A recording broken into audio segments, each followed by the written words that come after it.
graveyard plus bodies equals free real estate. Clementine. This was supposed to be simple.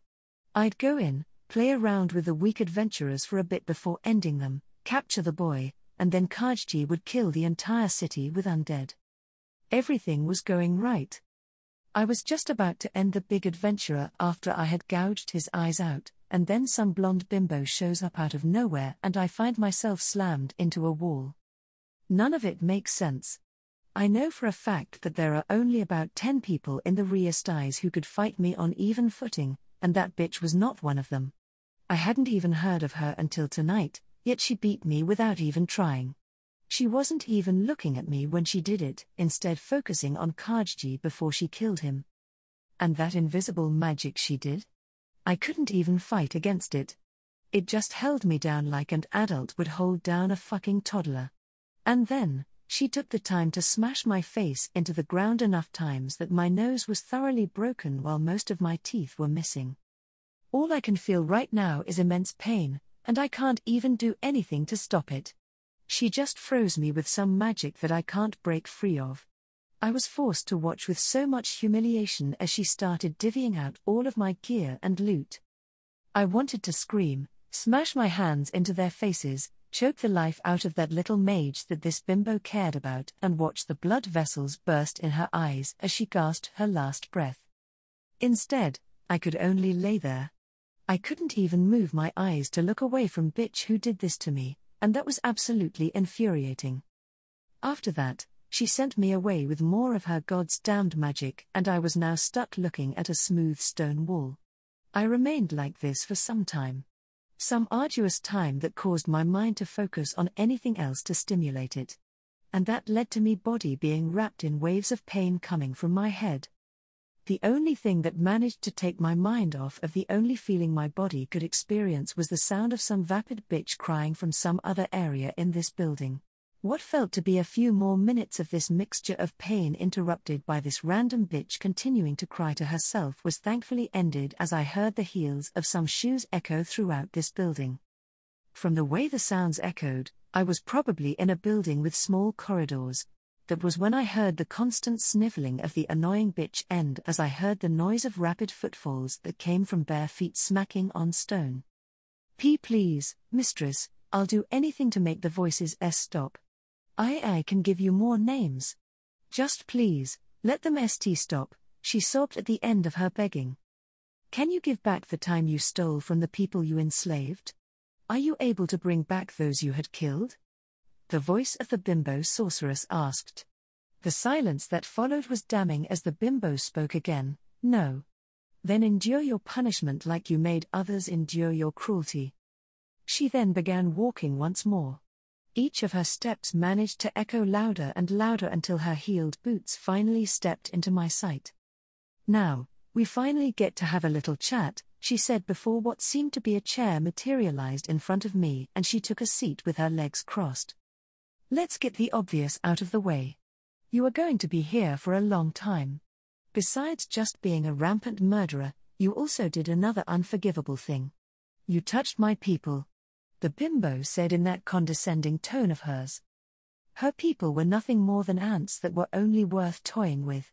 When I got out of here, I'd go after her little friends and show them new levels of torment.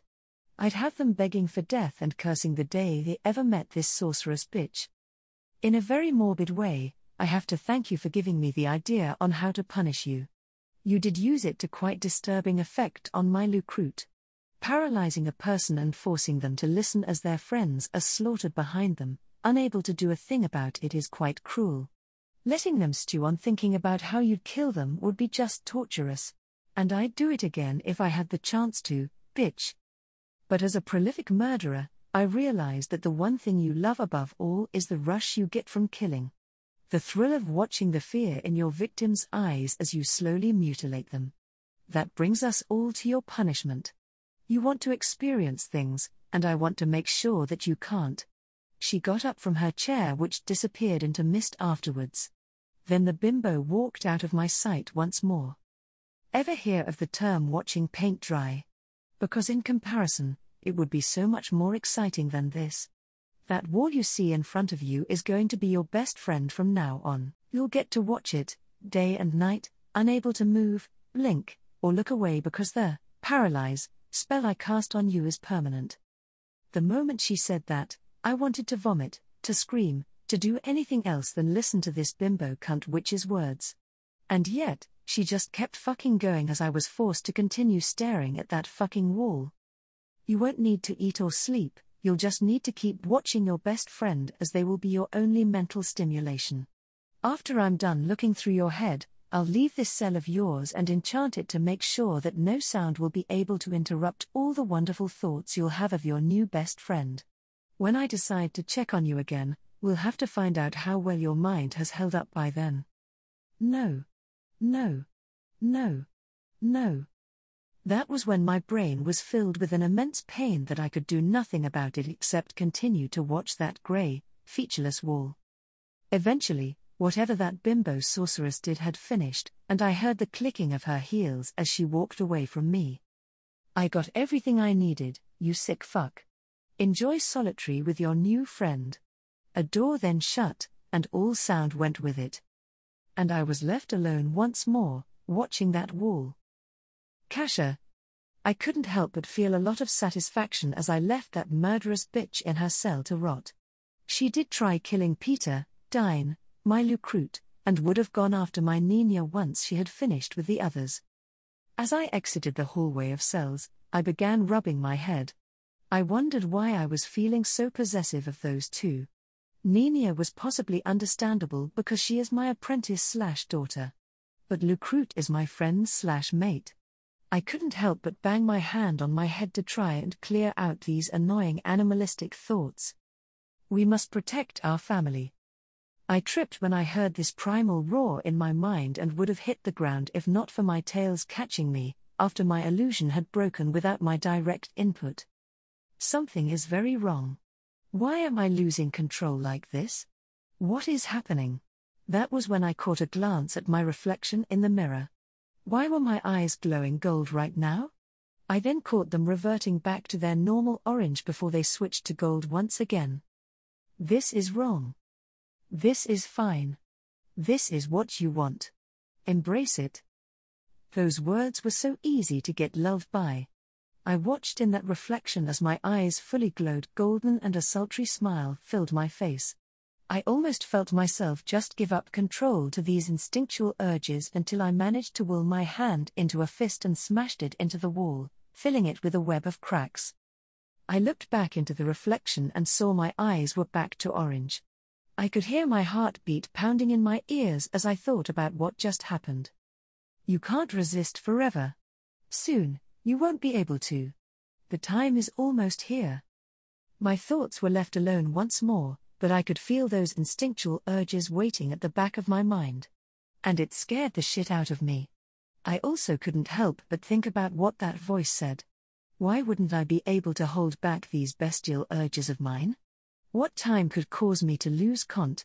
Quickly recalling some biology facts I knew about foxes, human female anatomy, as well as a few other animal species that were now extinct on Earth, my eyes widened in horror. No. I was not thinking about that. Besides, I've only been here for about 2 weeks. Unless something about this body works a lot differently than what I'd think was normal, which it probably did. It also didn't help that I was a daughter of a fertility goddess while also being under the blessing of another fertility goddess. Okay, new plan. Take cold baths for the next few weeks. I was the mind in control of this body, and I was not going to lose out to my baser instincts. I was too damn busy for that to happen. For now, I just need to repress and ignore this issue. This would not be a problem, I can handle this. Getting up from where I was sitting, I took a deep breath before reapplying my illusion and went over what I had pulled from Clementine's memories. The organization that she, and the necromancer I killed, worked for was called Zernon. A death cult that would attack cities and nations with armies of their conjured undead. Clementine had been attempting to kickstart this murder party that the necromancer had been preparing a lot earlier than planned with Inferior as a catalyst. The necromancer, known as Khajiit, was the one actually in charge of this branch of their cult in Erantal. And through her memories, I knew exactly where those death-obsessed idiots were currently making their base in the city. I immediately cast remote viewing on the location that I had seen from Clementine's memories and couldn't help but giggle at what I was seeing. Within a cave hidden under a crypt, I saw a dozen or so men in robes who stood around a platform with an arcane symbol carved into it that glowed with an ominous purple light. I was happy to know, from Clementine's memories, that all the current members of the Rantel Zernorn branch were here like fish in a barrel. All of them were pouring mana into this symbol, which I knew was a collective conduit meant to allow mages to more easily combine their mana together while also stabilizing the input of energy. From what I could tell, they were trying to cast a massive necromantic summoning ritual that would both raise all the corpses in the cemetery while also summoning greater undead beings with the excess mana. They were so far from the required mana for this ritual that it would have taken a few more months before these would-be necromancers could have casted it. It probably would have been pretty funny if I asked Momonga to come with me and show them what a real necromancer could do. Sadly, I doubt he'd be that willing to humor me by scaring the shit out of some idiots. Oh well, guess I'll finish this in the more mundane manner, if only so that Nferia wouldn't have to remain in hiding for much longer. Through this vision, I saw that there were only 2 exits from this cave. One exit was near the zone of the ritual upper flight of stairs, while the other was about 20 yards or so on the other side of the room that was at the top of 2 flights of stairs. My best bet would be to arrive at the nearest exit to these idiots, cast Law of Planar Movement, to lock down teleportation along with something like Earth Fangs, to block up the other exit and then kill all the people in the room with an O spell before they could react. I'd have to perform all 3 spells at once just to make sure that they didn't have some random bullshit that I couldn't predict. But I should be able to finish this within the span of 5 seconds if I did it right.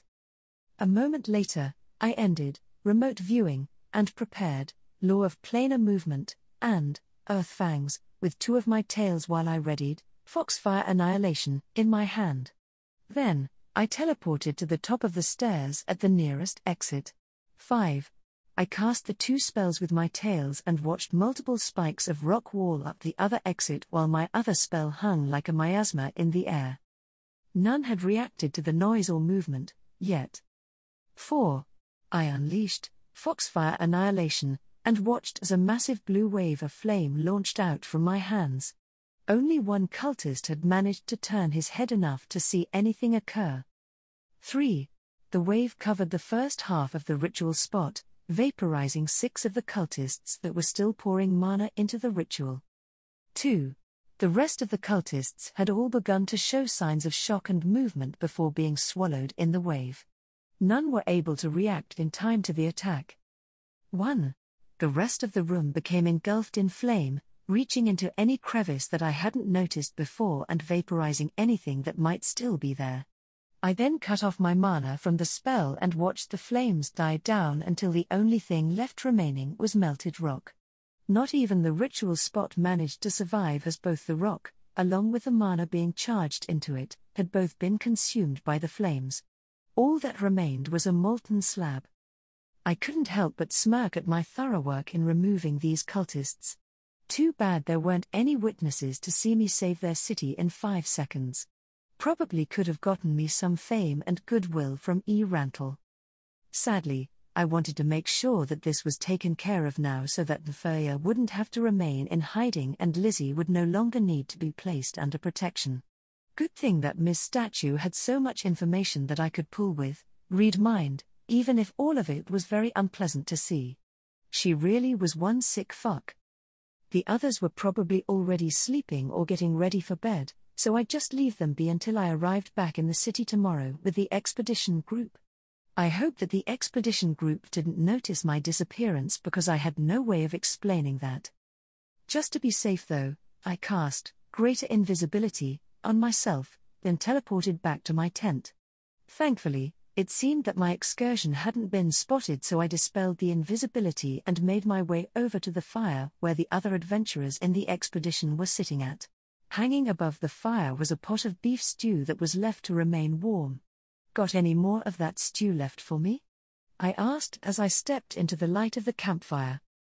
There's still plenty, Kasha, Kanan said as he picked up a simple wooden bowl and filled it with the stew before handing it and a wooden spoon to me. I took it with a nod of gratitude and then grabbed a seat on one of the logs that had been dragged over to be used as a simple bench. Kanan took a seat next to me and raised his bowl up with a grin before digging in to eat. "You've been gone for a while," Loa remarked simply, her hood finally pulled down to reveal purple hair and eyes. My first thought was why I still couldn't understand how humans could have such unnatural coloring. We assumed that you had gone to sleep early. "Nah. Just went strolling around the area for a while before I came back. Wanted to make sure everything was secure," I answered before putting a spoonful of stew in my mouth. "Quite diligent of you, Kasha," Cassius said while eyeing me. "Yeah, a lot more diligent than you, scumbag." "Still," I said after swallowing my food, "did I miss anything important?" "Not exactly, unless you consider our clients getting into a bit of a schism over the magical fox goddess to be important," Andra glumly stated. "I don't get what's so special about some magic caster with big tits. I mean, we have Kasha here and these mages aren't going cross-eyed over her like they are for this fox princess. I think that's probably because the mages don't see me as a magical goddess that can perform the mage equivalent of miracles in their eyes," I answered simply while trying to hold back my laughter. "She does have a point, sis. Besides, this would be the first time in centuries that a deity has physically interacted with regular mortals.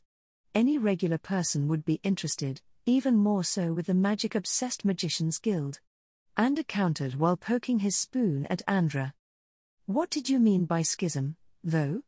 I asked with some interest. "Well, from the talk that I've been hearing muttered around the camp, some of these mages think that they should start worshipping the Fox Princess due to her being this new goddess of magic," Andra answered. I did everything I could to not spit out my food right there. I was not prepared to hear the beginnings of a cult growing whose sole goal of worship was me. I kind of want to start smashing my face into a wall at this point. "And the others?" I asked while hiding my growing exasperation. "They are opposed to this idea, with Mercia being the most vocal about it. Lady has a bit of a stick up her ass about people wanting to worship a new false goddess and instead thinks that this should be reported to the church. I personally think that this is just an issue among themselves and that if they want to start killing each other over religion, they can do so after we're paid. Good luck trying to send an inquisition to investigate." Theo and Mercia have been holed up in a tent together going at it on one another for the past hour or so. Two dragons can't share the same mountain, and it appears that those two mages are living examples of that phrase being put into action. Neither is willing to concede to the other's idea. Kanan answered with a dry chuckle. "I just want this job to be done with," Loa remarked. "It's getting too religious for my taste." "You're not seeing the bigger picture, Loa. Our group is the first to ever encounter a deity in centuries. Gods are fickle beings, but this goddess decided to reveal herself personally to our group. That leads me to think that it's very easy to manipulate such an event to our advantage," Cassius said with eyes filled with a mixture of scheming and greed. "Advantage to get what? Fame?" Kanan asked. "Among other things." "What could you be scheming now, Cassius?" Loa asked with narrowed eyes filled with suspicion. "The only other things you could get from this is the chance to join a religion about this goddess and try to get a blessing from her. And let's be honest, you are the furthest thing from being a devout worshipper of any religion from what I know about you. That, or you try to get her attention and end up flicking her bin," Andra guessed with a tone heavily laced in sarcasm. I was very interested to see where this cowardly little shit was going with this. There's enough tales of the demigods and their lineages from the slain theocracy to know that deities aren't immune to human charm. I might as well take my chance before all the nobles of Rantle try to. If I succeed, well, I'll have more power than any country at my fingertips. Andra and I broke out into howling laughter at Cassius' declaration of intent. She laughed at how ridiculous his plan was. I laughed because of how I knew his plan would never succeed. As if I'd ever deigned to be charmed by him. Andra was able to hold back her laughter to speak. Enough, really? You think that your prick would be enough to lure a goddess? Is that what all those girls you charmed told you? She then lost control and continued laughing with me. I have to agree with the ladies on their opinions about your plan. You are likely to suffer greatly if this goddess finds out about your scheme. Besides, the fact that we got out alive and mostly unscathed when dealing with an entity way beyond our ability is a reward in and of itself. Kanan reasoned as he pulled his gourd out and took a swig. Trust me when I say that I very much have a foolproof plan. Even besides just the fame, money, and power, there is another reason for why I plan to do this. Cassius answered as he took a bite of his meal. His expression hadn't changed since the beginning of this conversation. Did you end up falling in love with the goddess? Are you planning to make her swoon into your arms with your romantic confession? Andra asked while mocking a swooning motion into my shoulder. Oh, Cassius. Please, sweep me off my feet with tales of your amazing deeds. How could I ever resist you? I mocked in a heavier, sultry voice as I swooned into Andra, causing the pair of us to laugh even harder. I noticed out of the corner of my eye that he gave me a thoughtful look as his eyes narrowed. We'll see what happens. When it comes down to it, I'm thinking ahead about my future. What are all of you doing? Kanan, you spend all your excess time drowning in alcohol. Lower, you are such a coward that you can't even try to increase your rank in the guild in fear of failing the test. Anda and Andra, the pair of you are codependent idiots who can barely take your job seriously. And Kasha, you debase yourself by remaining in the barely competent Swords of Darkness group when you are so much stronger than them. All of you waste your chances at greater power and fortune to instead remain stagnant. Don't mock me when I am trying to take chances to better my place in life while all of you remain content in your mediocrity. Cassius dropped his bowl on the ground and stood up before walking off towards his tent. I was quite happy that he did so as I couldn't help but feel a little murderous after his attempted verbal lashing. Arrogant little shit, isn't he? Andra asked as she stopped leaning on my shoulder and watched the asshole walk away. He isn't exactly wrong, but he also isn't fully correct, Kanan said while looking at the gourd in his hand. I have my fair share of problems, just like any person might. But I prefer where I'm at because I live a life which I am content with. My brother and I learned a long time ago to treat life joyously. Never know when that could change, but life is too short to treat everything with utter seriousness, Andra stated with a roll of her eyes. Life is a whole lot more fun when you do so. Even if it sometimes backfires, right, sis? Andra asked with a smirk while pointing to her hair. Andra simply punched her brother in the arm before flipping him the bird. You just hate that I'm right. Andra cackled as Andra handed me her bowl before she turned and tackled him over the log he was sitting on before both siblings got into a scuffle that I found amusing. I know he's wrong. I remarked to Kanan. I'm not debasing myself or wasting my time with my team. Even while being stronger than them, I enjoy watching them grow and try to bridge the gap between us. Besides, I get to have so much fun teasing my cute little apprentice. It seems that we are all satisfied with our lots in life, contrary to what Cassius says. What about you? Lower Kanan's question trailed off as all of us noticed that the shy ranger had left us when we hadn't noticed. Guess she didn't wish to socialize any longer. Probably went off to bed, something that I believe we should do soon enough. Theo is a bit of an early riser, so it's better to get as much sleep as we can. Scooping out the last of the stew from my bowl, I quickly ate it before setting both of the bowls I was holding down next to me. Well, I do feel a bit tired from today. I'll see you guys tomorrow. I gave a glance over to where Anda and Andra were still scuffling with one another before adding, try not to kill each other. Then I got up from my seat and began walking to my tent. The twins managed to pause their fight and took a moment to look at me before saying, night, Kasha. Then they went back to punching one another once more. I couldn't help but chuckle before I headed in for the night. Hopefully, tomorrow wouldn't be as emotional as today was.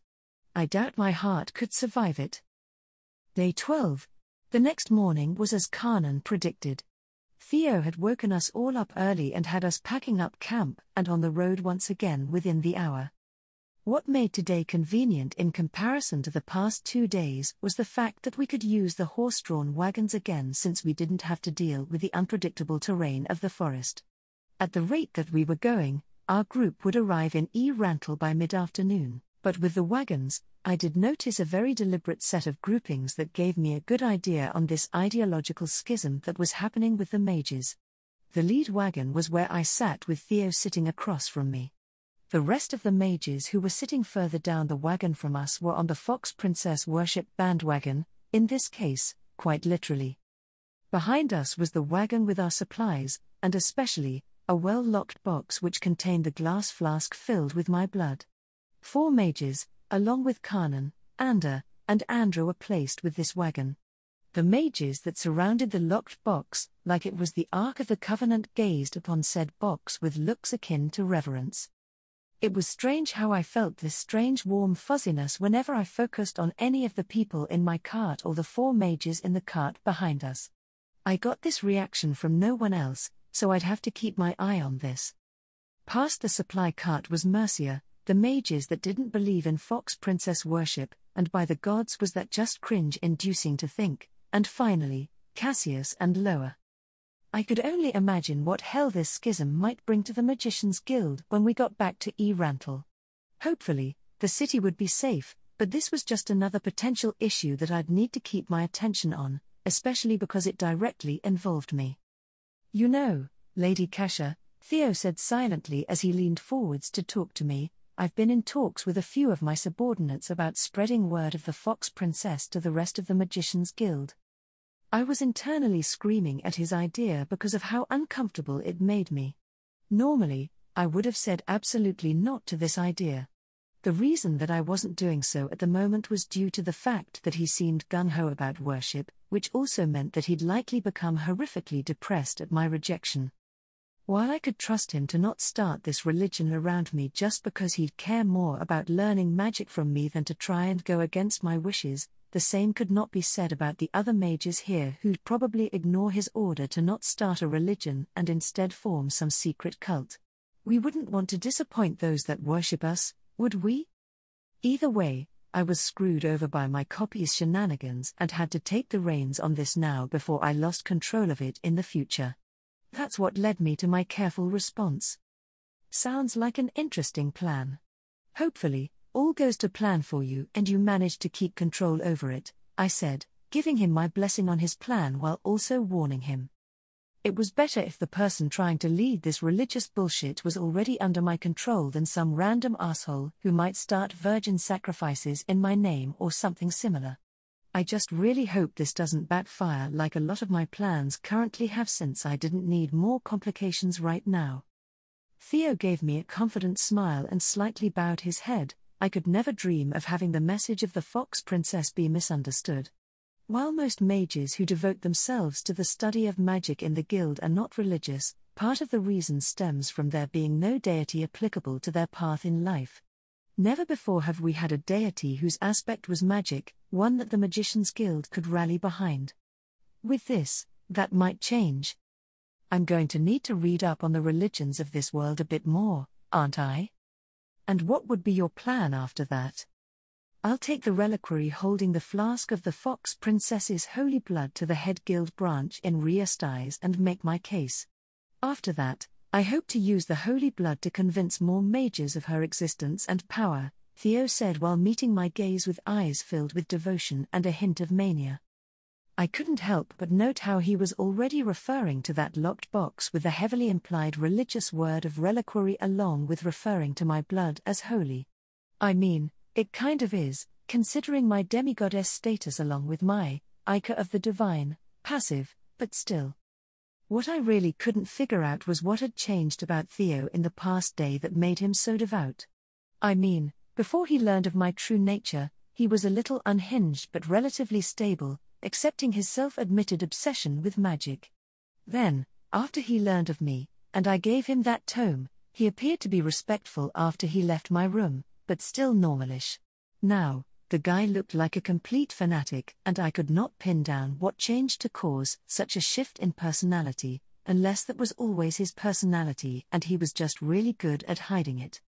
While talking, my ears began picking up hints of the conversation the other mages on our wagon were having as they looked at us. Is the guildmaster bringing another follower into the fold? A pale young man asked with a mop of silver hair. Yes, I believe so. It also seems like she might be agreeing. A brunette woman answered. Perhaps the guildmaster might even reveal the revelation he received to her. I know when he showed us, it removed all my doubts. A goddess of magic finally looks upon us. A third, hooded, woman added. What revelation? I was almost tempted to ask Theo, but I felt it better to just keep my mouth shut. I didn't feel like interrogating the man any further about this religion he was working on when I already felt a massive amount of embarrassment from hearing about this worship. I pray to the Fox Princess, goddess of magic, that we can spread her glory to the rest of the guild. The silver-haired young man said with clasped hands. I felt a pleasant warmth in my body as I heard these words and I tried to ignore it. Let her give us strength to complete this task and knowledge to accomplish her will. The brunette added, filling me with more of that pleasurable warmth. I couldn't tell if this was some strange feeling of narcissism or something else, but I didn't exactly want it to stop. Great, people were already starting to pray in my name, and I think I was starting to get off on it or something. Then, a horrible thought came to my mind.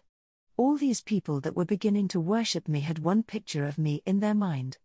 My copy dressed like a total slut while I could do nothing to truly refute it without outing myself. That bitch. She completely screwed me over. Even worse is I had no way to get her back for that as she'd just turn it back on me.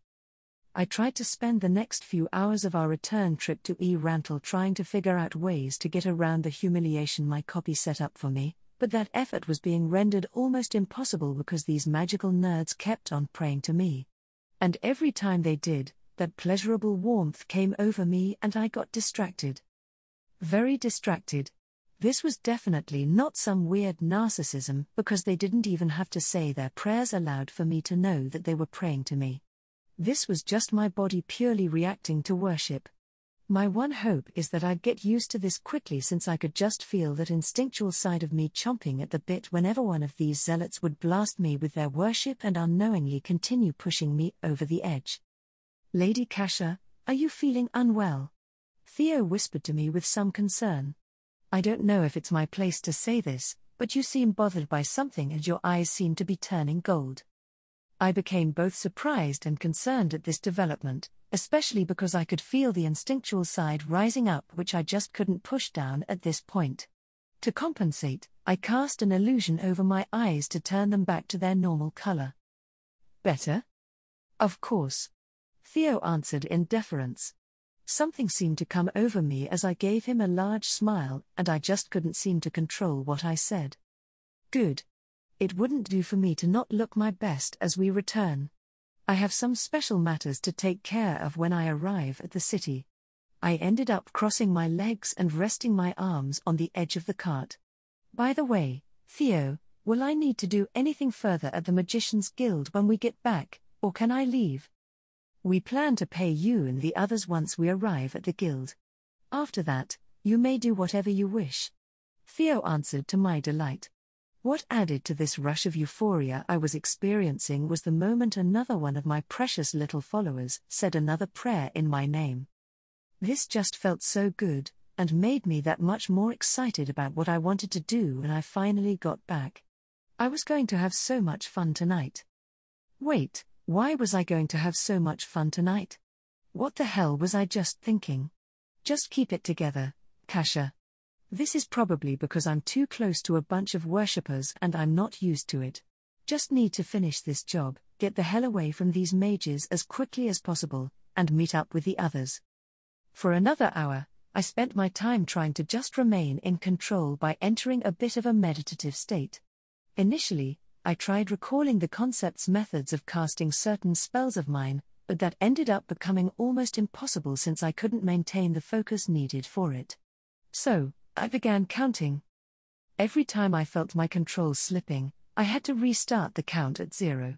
I feel like the frustration at having my count interrupted managed to help because I was somehow able to spitefully make it up to a record of 1009 before we finally arrived at the city. Relief seemed to wash over me as the moment we got close enough, I felt my instinctual side recede in disgust from the stench of the city, which allowed me to hold it at bay. From there, I felt it was going to be smooth sailing until a guard stopped our wagon train. This got Theo's attention as he got off the wagon and marched over to the guards, who were nervously looking at the second wagon. The mages of the guild on said wagon looked at the guards along with a single mage who accompanied them with suspicion. "What is going on here? Why are we being stopped?" Theo demanded. The single mage with the guards turned and looked at Theo before becoming nervous. "Mr. Ruksha, it is a surprise to see you here," the man said, his grey robes looking overly large on his frame as he sunk into himself under the gaze of the annoyed guildmaster. "Of course I would be here. We just came back from an important guild expedition. Now, tell me why we have been stopped," Theo said with a growing anger. "We stopped you due to finding the presence of an immensely powerful magical item on this wagon, sir." The man then pointed to the box that the guild mages stood protectively around. "It is normal regulation that such items be reported and catalogued upon entering the city, sir," he said while trying to look away from Theo's unimpressed glare. I felt thankful that one of the rings I wore actually did its job of hiding my magical presence and stats. I'd probably be screwed otherwise if just a flask of my blood was triggering this guy's detector. "Whatever item is being detected by you is classified property of the Magician's Guild," Theo said with no room for argument. "But, sir, the regulations of the city say," the mage began before being interrupted. "Under my authority as a guildmaster of Rantel, and as an affiliated organization of this kingdom, you have no authority to know what we carry unless you are the king, his council, the Grand Guildmaster of the Magician's Guild, or the gods. Now, let us through." The mage seemed to just deflate at this before stepping back from Theo. "Why, you are free to enter. Welcome back to the city, Guildmaster." "Good choice," Theo remarked before walking back to our wagon and getting back on before taking a seat across from me once more. With that obstacle cleared, our wagon train continued its path through the city once more until we finally made it back to the Magician's Guild. The moment the wheels of our wagon stopped, the mages in the middle wagon immediately took the locked box off the wagon and all four of them headed straight into the building. It was after this that the rest of us finally disembarked.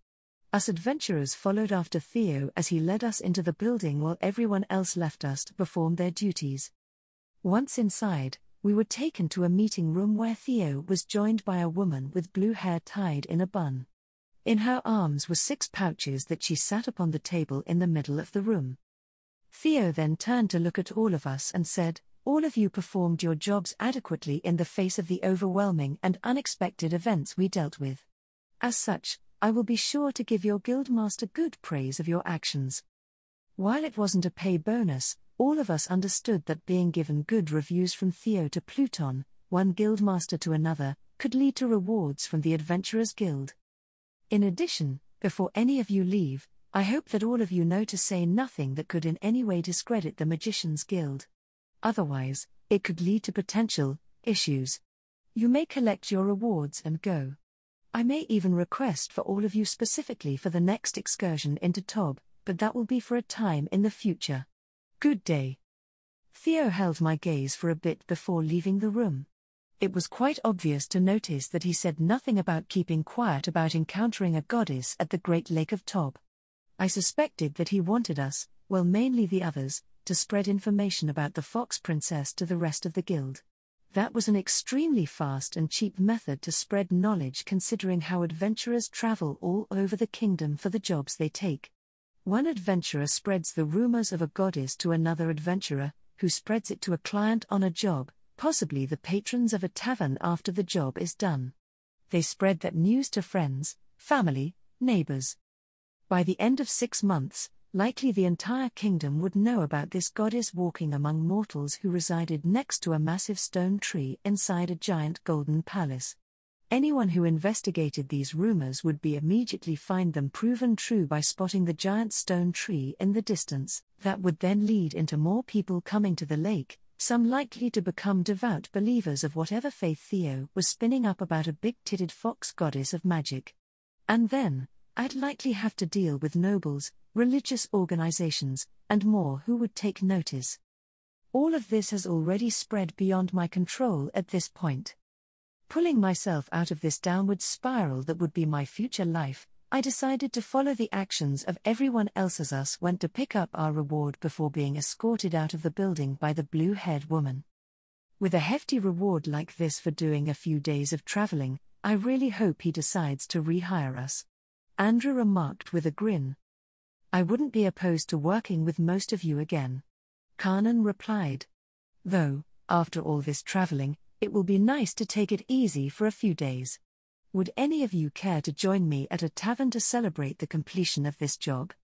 I would, just as soon as I can hit up an armor shop to replace what I have. I'm not exactly a fan of the motley colors. Andra answered. Same. Andra added, mind giving us an hour to join you? With pleasure. He then turned to the rest of us with a friendly smile. What about the rest of you?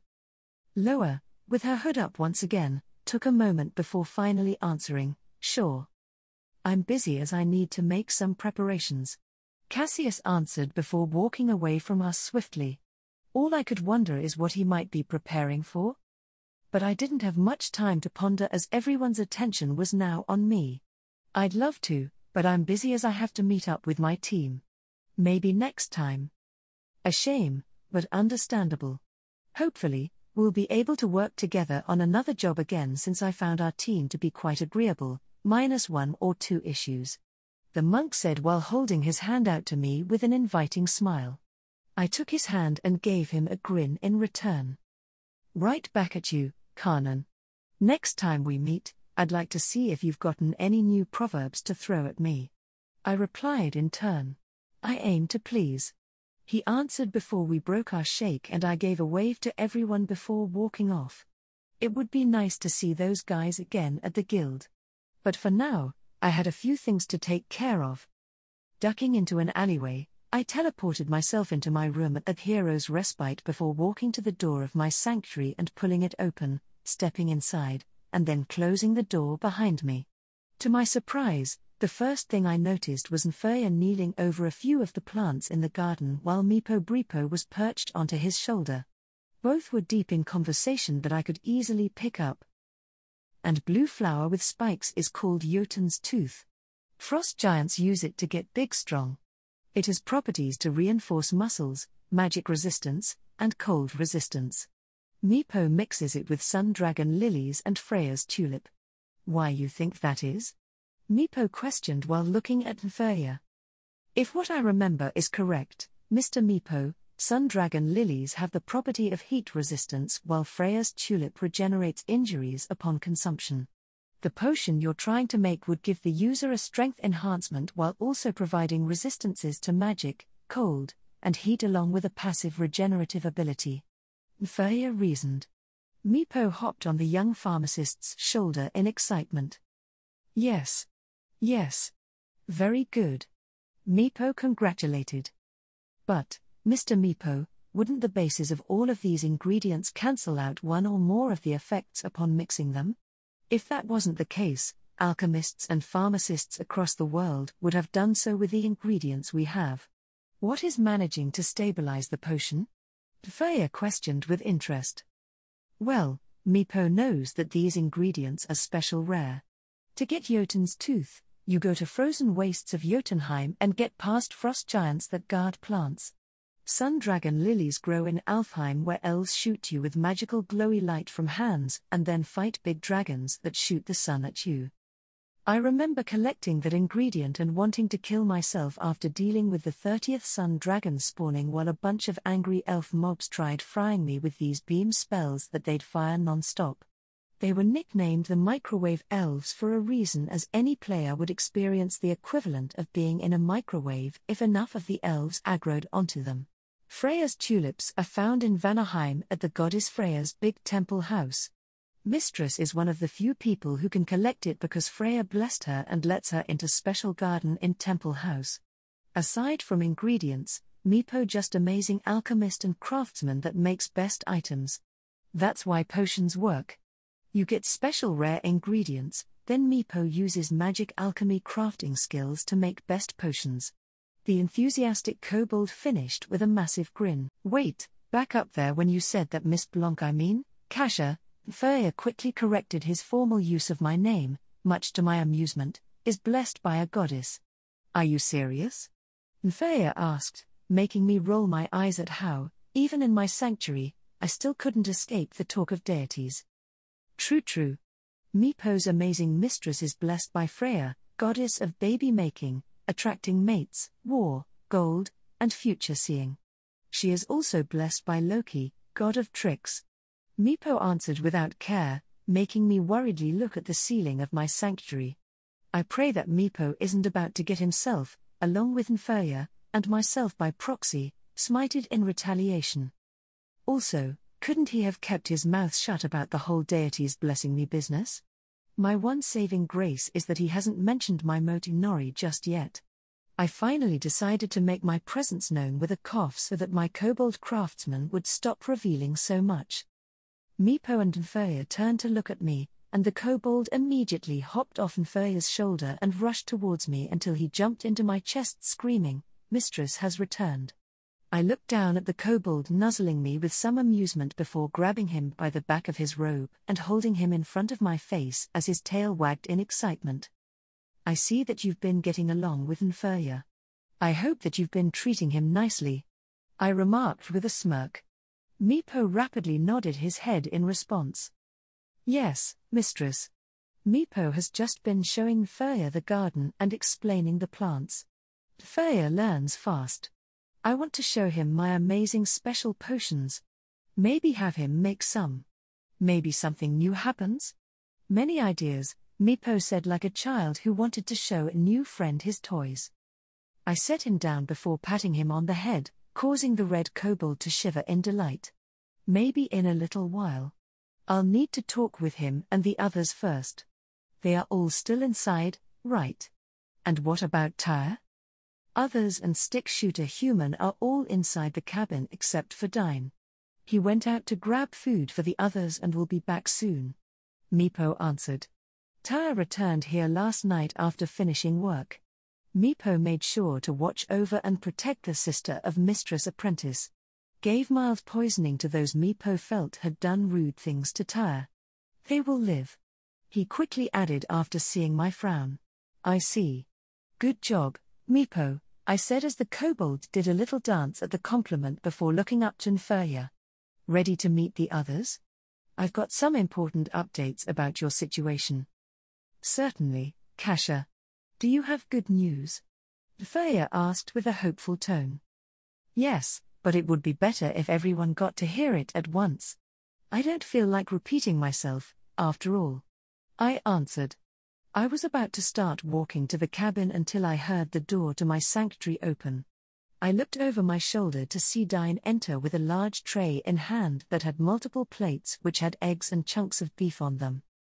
"Ah, Kasha," Dine said with surprise, "I didn't expect that you'd be here by now, otherwise I would have gotten you a plate as well." Dine closed the door behind himself and moved over to us and took off one plate to hand to Meepo, who took it with a toothy grin. The plate looked gigantic in his small hands, and the little kobold didn't even wait before consuming the food like a vacuum. I was actually a little impressed at how Meepo managed to even fit all that food inside his stomach, but I guess that would be a mystery better left unsolved. Dine had only just finished handing Freya his plate before Meepo held his empty plate up for the very surprised druid to take and set back on the tray. That was barely even 10 seconds. Dine muttered to himself. "Meepo thanks you for bringing the delicious food," Meepo said with a wagging tail. "See, certainly," Dine responded. Then he looked at me. "Let's get going to the others. They're probably hungry and I've no doubt that you're here to tell us something important." "Right you are, Dine," I said before the four of us made our way to the cabin. "By the way, Kasha, Something odd did happen sometime between last night when we got here and this morning. We may need your opinion on it since it seems magical in nature and we're not completely sure on what to do. My eyebrow did raise in question at Dine's very loaded statement. What exactly happened, magically, that is so concerning? I questioned with a bit of concern. You're going to have to see it to understand. Dine answered, adding to my impatience as we approached the cabin. At the door, I pulled it open before letting Dine, Vifaya, and Meepo inside first before following after. Looking around, one of the first things I noticed was a pile of long brunette hair in the corner of the cabin. All I could think of was where the hell all of that had come from. Then, my eyes moved around until I saw Peter and Lucrute chatting on one side of the table, while on the other, Tyre was sitting next to Nina combing my apprentices/daughters.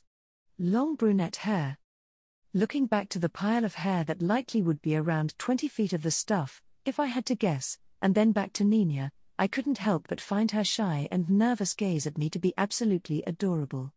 Though, I still had to figure out what the hell caused her to grow all that hair in one night. I see that you're trying to look like one of the girls now, Nina. I have to say that you like very cute. Nina turned beet red and looked away from my gaze when I said this. I then walked over to her. It's not that I'm exactly trying, Kasha. I just woke up this morning with my hair like this and I haven't been able to change it. Nina replied.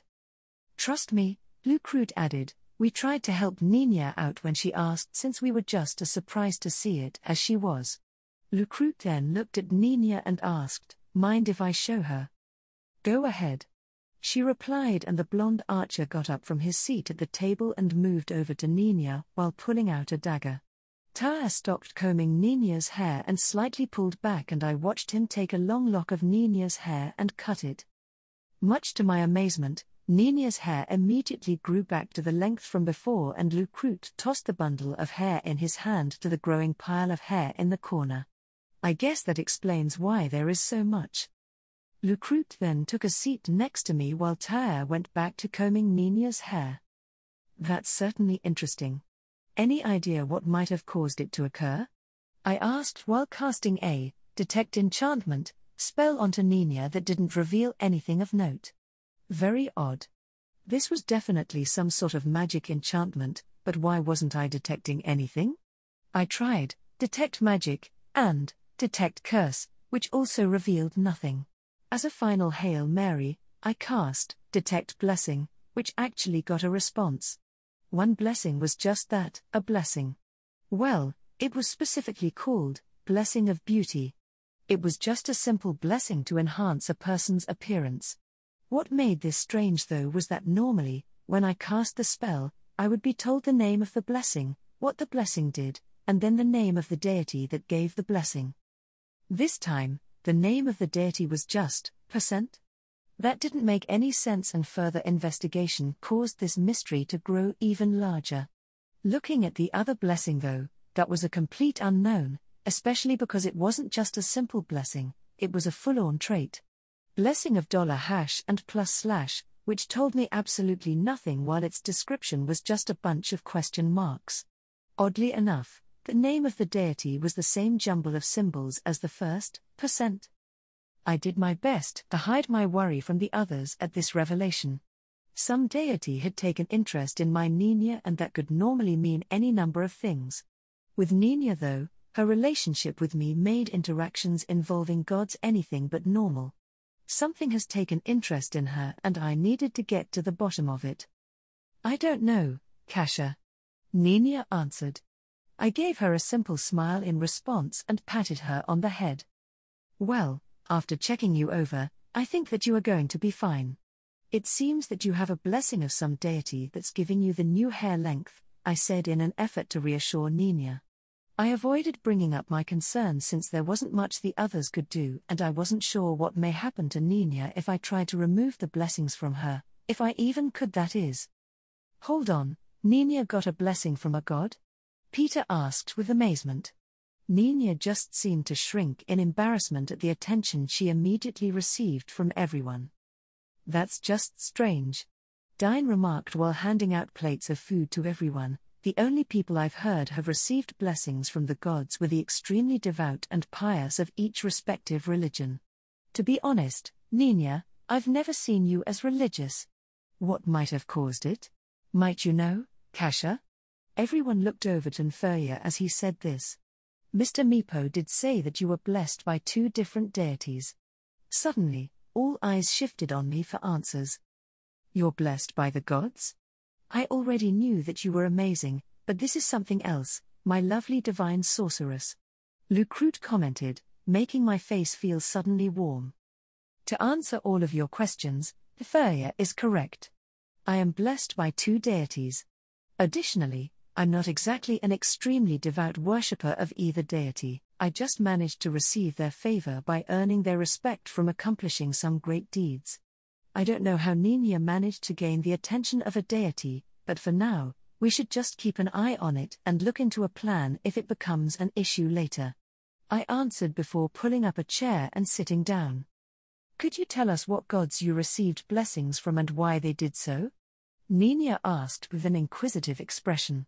I wanted to not answer her question, but the looks of extreme interest from everyone combined with Nina's adorable expression just made me sigh in submission. Fine, I'll tell you, but after this, we put the topic of gods to rest since I did come here for other reasons.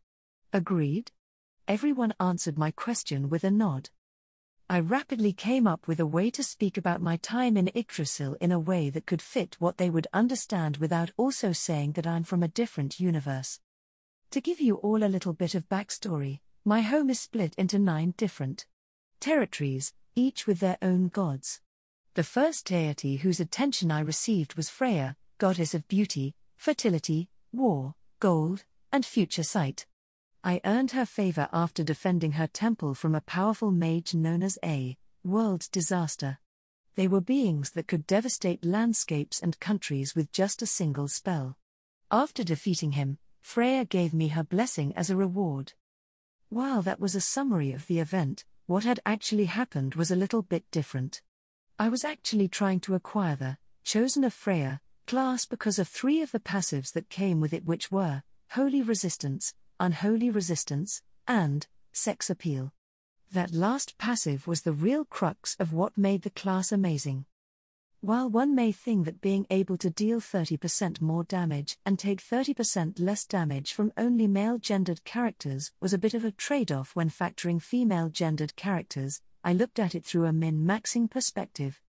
Most players of Yggdrasil were male, about 70% of them in fact. Of the 70%, only 10% played characters that were female or non-gendered, just due to the way that MMORPGs were hyper-realistic, which made most players uncomfortable with playing opposite-gendered characters.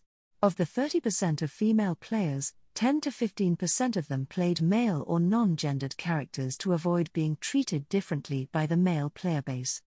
So, on average, I would have a 70 to 75% to be fighting against a male-gendered character where my passive would take effect.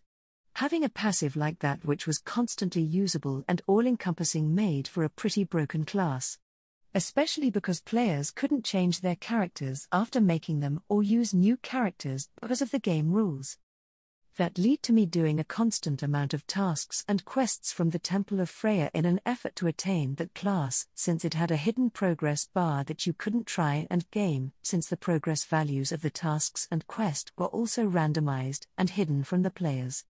It was after doing one of the quests and returning to the temple that this one mage player and his 2 friends tried to ambush and kill me over the rumor that I had a world item on me, which I did.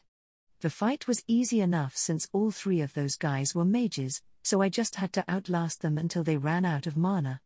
Preventing them from teleporting away or alerting their friends was just a bonus for me. Funniest shit was the one guy with the world disaster class who hid behind his 2 friends the entire time taking patshots at me. After taking out his friends, he decided to fire off Grand Catastrophe at me while I stood in front of the temple.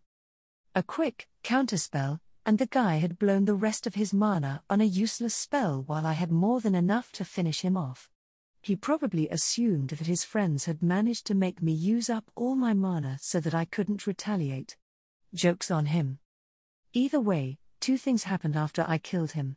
I got his World Disaster class for defeating him, and I was given Chosen of Freya for defeating the World Disaster and preventing his attack from hitting the temple. After I received Freya's blessing, I received the favor of Loki, god of tricksters, a few years later.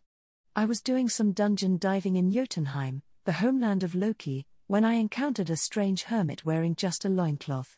He then shouted, "Let the test begin," before running at me with a spear.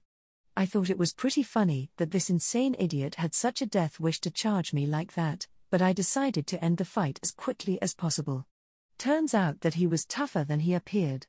I shot him with enough spells to take down a tribe of frost giants, yet he kept coming. It was only after I spotted an oddly placed branch of mistletoe in the dungeon that I shot a spell at it, revealing the true form of Loki. Loki was unique as a boss in Yggdrasil. He was one of the few bosses that was considered a wandering boss, which were bosses that lacked a boss arena and moved about the game. In Loki's case, he could appear in any dungeon that was found in Jotunheim. When he did so, he'd be disguised under an illusion while some random type of NPC would turn hostile onto a player and attack. It would seem funny at first, encountering a random squirrel that wants to kill you, until you quickly realize that you aren't doing any damage to this NPC and they are still chasing you. And when you get hit, you'd be dealt a huge amount of damage. You could only defeat this NPC by attacking whatever object in the area was actually Loki in disguise. This would start phase 2 of the boss fight, as you'd then need to defeat Loki, who would attack you with multiple illusionary copies, and you'd need to pick out the original. I then had to use all the abilities, tricks, and guile I had acquired at the time to fight for my life. There were many moments during this battle that I would have died if I had made one mistake. But, after an hour, I finally passed his test and impressed the god of trickery. Then he gave me his blessing. I finished. I very much left out the fact that I had to fight the slippery bastard about 5 separate times, while retreating 4 of those times because he kept on appearing in dungeons that I delved into. I also left out the bit where I actually killed him. I had no idea on why my luck was so bad that I kept having to deal with him, since his spawn rate in any dungeon was 3%. Statistically, it just did not make sense.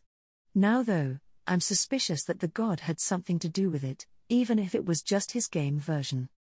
Still, it was on the 4th time of the surprise boss fight that I had become paranoid of any dungeon in Jotunheim and came up with an entire strategy to kick his ass the next time I encountered him.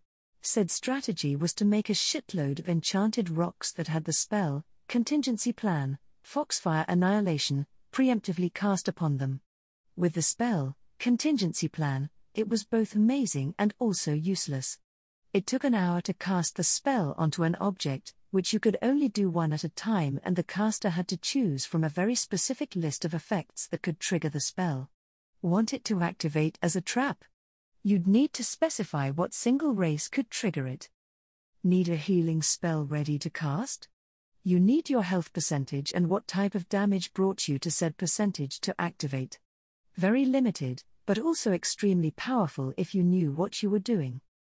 This is what led to my trap for Loki. I had all the spells set to be cast the moment that an entity with the race, God, came within a single foot of the rock.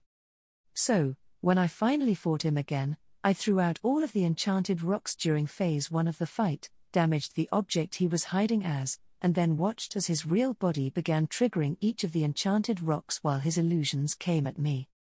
That was where the second stage of my plan came into play. I used Replicant to drag the attention of all the illusions while I dumped all my attacks on the real Loki, who continually triggered my traps while using the spell, Blink, to avoid Loki, his illusions, and his attacks. 38 hours of my life were spent to make those rocks, and I didn't regret a single moment as I killed Loki without taking any damage and felt the satisfaction of humiliating his ass.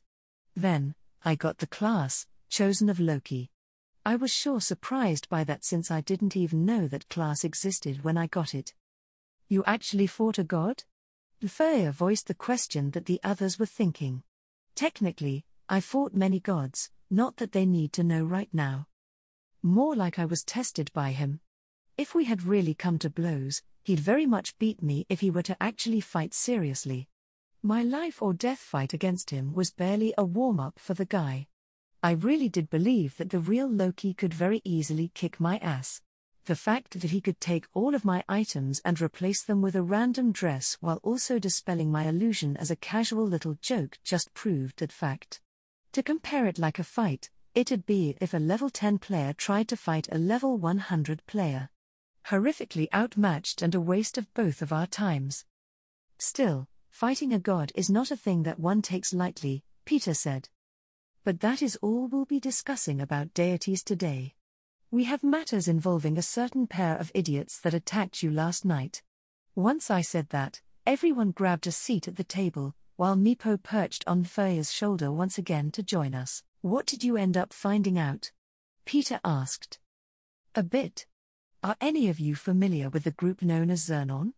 Everyone but Meepo, Furya, and Tyr nodded. They're a terrorist group that attacks towns, cities, and kingdoms with armies of the undead that they summon. Most of what anyone hears about them is the subjugation missions performed to root them out or that a town was destroyed. Diane explained for the others who didn't know. Are they the ones that attacked us? Nina asked. They were the ones that attacked. I picked the blonde psychopath's brain for information and found that the little cult was making their home in a crypt within the Rantel cemetery. I answered. Wait, if that group of necromancers were hiding out in the cemetery the entire time, wouldn't that explain the disappearances along with how aggressive the undead have been as of late? Lucrute hummed out as he took a bite of his eggs. Probably. But that shouldn't be an issue any longer considering that I torched them all last night while they were performing a large-scale necromantic ritual. They were likely waiting for the old man and the psychopath to come back with Furya in tow. Luckily, they were all of the Xernon cultists in Rantel, so you and Lizzie should be safe for the foreseeable future, I said while focusing on Furya at the end. That's amazing news, Furya said with a smile. Then he focused his attention on everyone. I don't have the words for how grateful I am to all of you for protecting me. I can't imagine what may have happened if none of you were there for me, so thank you. He finished with a deep bow of appreciation. You're gonna make us blush. Even if you hadn't already hired us, we still would have helped you since it's the right thing to do, Lucrute said while rubbing the back of his head with a bashful expression. Besides, Diane added, you are our friend. Both Lizzie and you have always been there for us adventurers when we needed it. It would be a shame to not help you in return. Even so, you still all have my gratitude. If you're willing to wait a bit longer, come to the pharmacy a little later today for your rewards. You as well, Kasha. I shook my head at Nfurya's offer. Hold on to your reward since I don't need it. My reward is that you're all still alive. I explained. If that is what you wish, then I won't argue, Kasha. Nfurya nodded in understanding before getting up from his seat. Meepo hopped off his shoulder and onto the table as he did this. I'm going to get going now since there were a few chores I was planning on doing in the city until everything that happened last night. I'll see the rest of you guys at the pharmacy. Come back soon, Furya. Meepo liked talking about potion crafting and would enjoy doing it again, Meepo said with enthusiasm to his new friend. It was nice to see the little kobold bonding with someone that shared his passions. I did as well, Mr. Meepo. I'll try to visit again when I have the chance. If you don't have an issue with that, Kasha? My door is open whenever you'd like to come by, I said with a smile to which the young alchemist nodded before leaving the cabin. With Nfurya gone, I focused back on the others and asked, aside from the obvious, how did the job go? Nina was the first to answer, and I took notice that Tyr had finished brushing Nina's hair and had now tied it up into a ponytail very reminiscent of my own. I found it absolutely adorable how she was starting to look like me and wished I had a camera to take a picture of the moment. We didn't have a single problem escorting Furya to Carney village. It was pretty calm until we got to the village where a troop of goblins stopped us at the gate. I found that to be interesting. It turns out that they had been magically summoned with a horn that Henry, the girl who leads the village now, was given by a man named Ines who saved her village from being slaughtered. I recall that Henry was the name of the girl that Nferya had a crush on. Seems like she's moving up in the world. I'll have to ask the boy later if he managed to confess his feelings to Henry. Relationship aside, Henry was given a magical horn to summon a troop of goblins by a man named Ainz. Guess Momonga felt fairly generous when he saved that village. Also, why was he calling himself Ainz now? The guy was going through names like it was going out of style. Following that, we spent the night after Nferya got his alchemy ingredients and then left the next day. From there, no issues until we got to the city. Nina finished and finally dug into her food. What about you? Must have been an exciting mission considering that the Magicians Guild had you and a few others escort them through the great forest of Tob. Lucrute asked with interest. Oh, some weird stuff. You'll likely hear all about it at the guild tomorrow. I'd rather leave it as a surprise for you. I answered ambiguously since I did not want to talk about deities any further for today. Oh, come on. You can't just tease us with that kind of answer. Lucrute complained with a laugh. Tease you, huh? I haven't even begun trying to tease you, Lucrute Tilda, I said in a breathy whisper before I regained control of myself and realized how much I had leaned towards the archer and had given him a show. After pulling myself back into my normal sitting position, I took notice that Lucrute was completely red in the face and just sitting there completely frozen. Kasha, did you really have to break Lucrute? Peter joked. No, I didn't. But it was fun. I answered back. Of course it would be for you. Now, as much fun as this is, I think I'm going to head out since I want to stretch my legs for a bit and get some new clothes. Mine are a bit blood-stained and even after Meepo repaired our armor, I'd like to get cleaned off, Peter said while standing up from the table. I only noticed now that Meepo had indeed repaired everyone's armor and clothes, including Lucrute's. Everyone except Nina, who was still wearing the unrepaired acid-eaten clothes from yesterday. Why was that? Peter then dragged Lucrute by the neck of his coat and pulled him off his chair and with him. Come, Lucrute. We can't leave you as a comatose mess. Both then left the cabin and my eyes couldn't but follow a very specific feature of Lucrute's as they left. I blamed these damn hormones. That was also the time that Dine got up from the table and loaded any of the empty plates onto the tray he had brought. Peter did make a sound idea since I need to wash up. I'll see you at Nferya's later, Nina. With that, Dine joined the others in their exodus, leaving Tyre, Meepo, Nina, and I remaining. So, Nina, why is it that you didn't take up Meepo's offer to repair your clothes? I asked curiously. Well, I don't want to impose, but... Nina spoke quite nervously. You can ask me anything you'd like. I assured her, already having a small idea that she wanted me, specifically, to repair her clothes. Could you make me a new outfit a little like yours? My heart managed to stop for a moment at hearing how precious her request was. Something I absolutely did not expect her to ask. Of course, Nina. I immediately answered before scooping her into an enthusiastic hug. The maternal side in me was completely in love with the idea that she wanted to imitate me. How could I ever refuse such a heartwarming request from my adorable little student? Momonga/Ainz ul gown. As I decapitated another direwolf, I couldn't help but feel a faint sense of nostalgia of my early days in Yggdrasil. The days when I had to work my way up from the lowest levels by taking simple quests, working together with my friends, and then moving on to the next adventure. Looking back on such moments, they were all so small in the grand scale of things, but I found such moments to be precious. It was when my friends and I slowly grew stronger together, attracted more comrades through our efforts, and just had simple fun.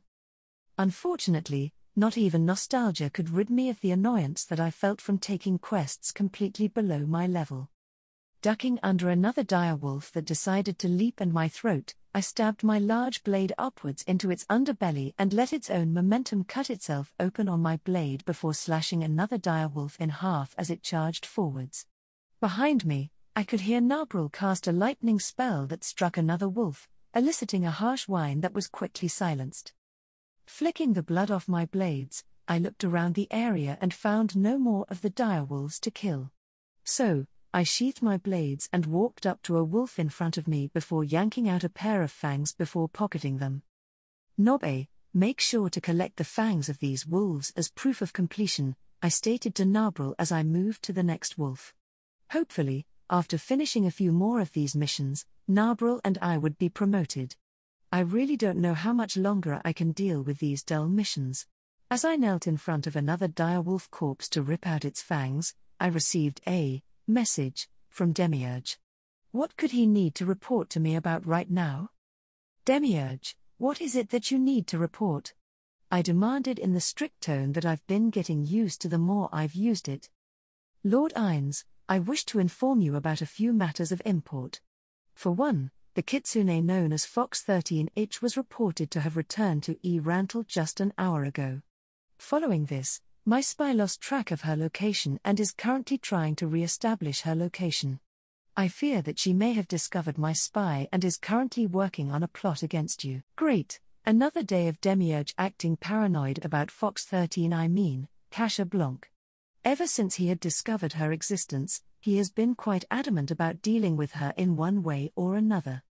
Albedo has also been quite enthusiastic about Demiurge's plans. I really couldn't understand why they just wouldn't understand that she is currently an ally, or at least the closest thing we have to one, in this new world.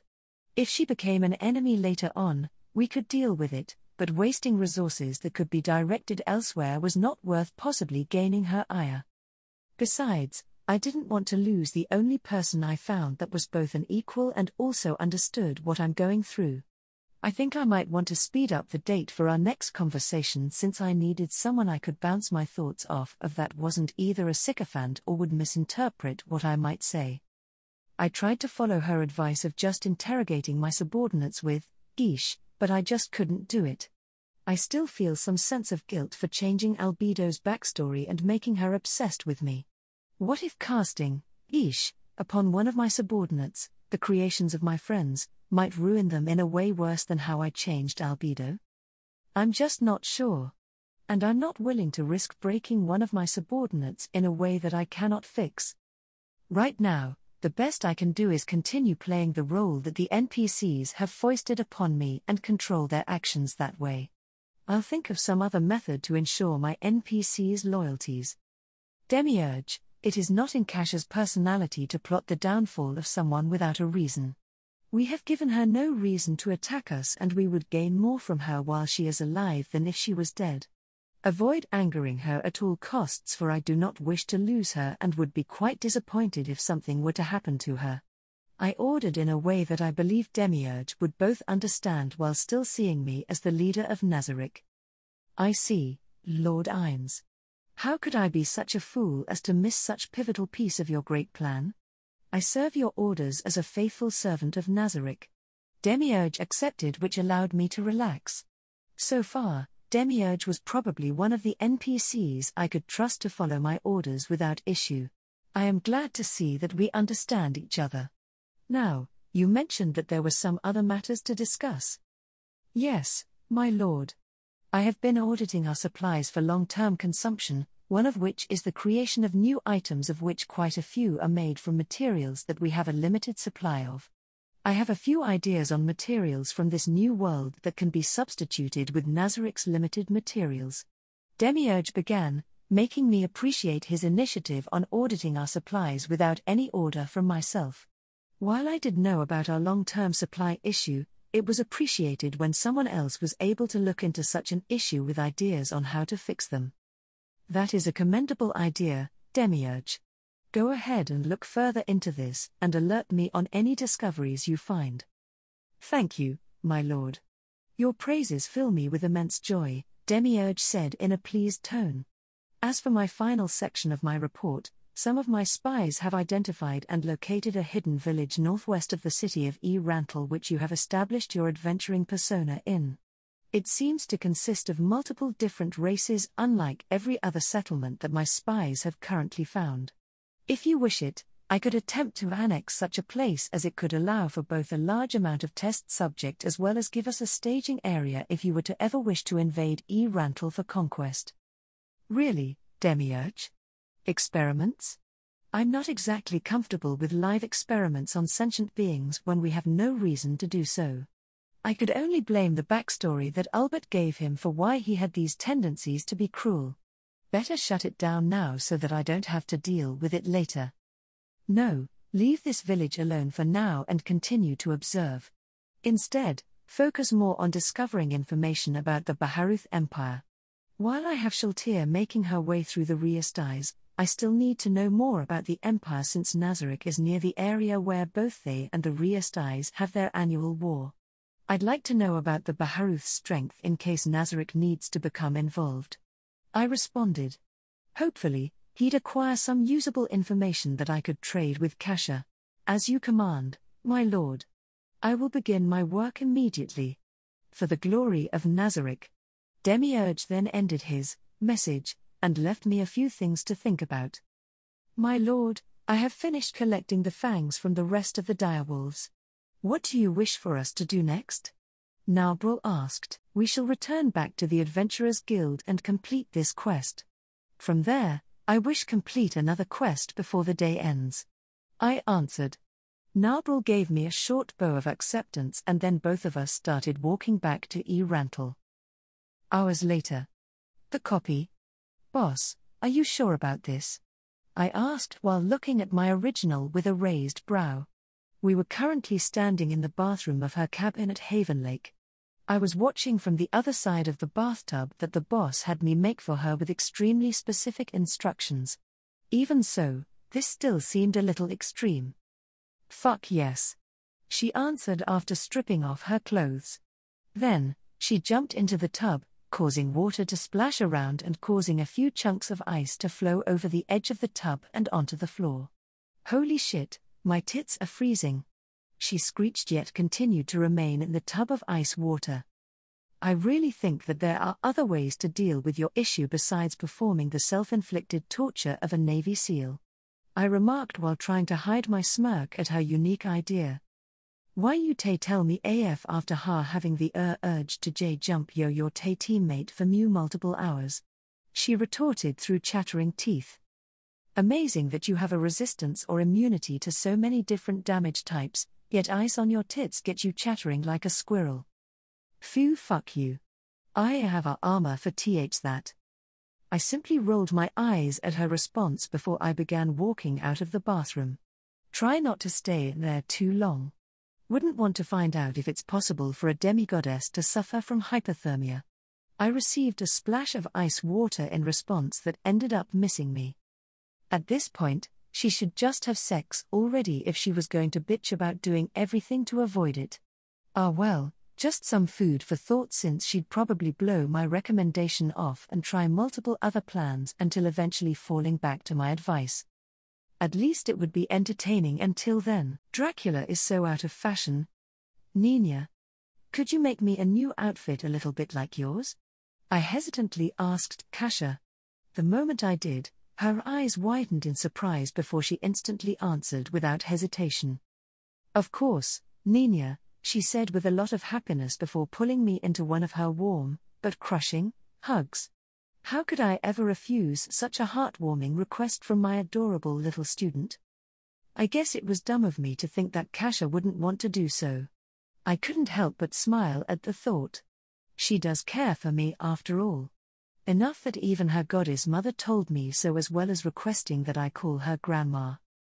That was also another topic which was strange to swallow. Kasha is not human.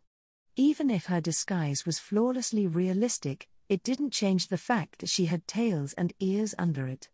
And beyond being what Grandma had called her race, Kitsune, she was also a demigoddess. That did make me wonder if Kasha was a demigoddess due to having a mortal father, or if deities in general started as demigods until they attained enough worship. Could that be why Kasha had come to this land? She did say that her homeland was split into 9 different territories that were each ruled by multiple deities. Could it possibly be that there had been too many gods and too little worshippers for her to ascend into godhood? It must be a lonely life, having to leave your home and family to become stronger. Maybe I should try helping her? Grandma did offer her assistance as well. My only reservation about doing so was admittedly selfish. I'm afraid that if I help her, I could possibly lose her. Come and stand up. Nina. Let's get a good look at you so that I make sure to do this right, Kasia said as she pulled me up from my chair and moved us to an open space in the cabin. She then let go of me and backed away to get a better view of me. Now, kiddo, any specific customizations you want to your clothes, or do you want your clothes to be exact replicas of mine? She asked while turning in a circle to give me a good look at her clothes. Some parts of her outfit I really liked, such as the unique design to her dress. Other parts made me a bit hesitant though. For instance, I had absolutely no idea how Kasia was able to move about so easily in those tall heels. I know for certain that I would easily trip and fall while trying to replicate any of the physical activities that I'd go through normally on a job. Additionally, her dress was extremely revealing with how high the cuts on the sides of her dress went up to her hips. I also didn't feel that comfortable with showing as much cleavage as Kasia did. I think that I'd like sleeves for my dress. The last two changes that I'd prefer is to have a cloak with my outfit and for my clothes to be green. I made sure to tell Kasia of my thoughts on the matter, which earned me a laugh and nod from her. I guess I can admit that my style might take a bit to get used to. That, and you definitely need practice if you wanted to wear heels as tall as mine.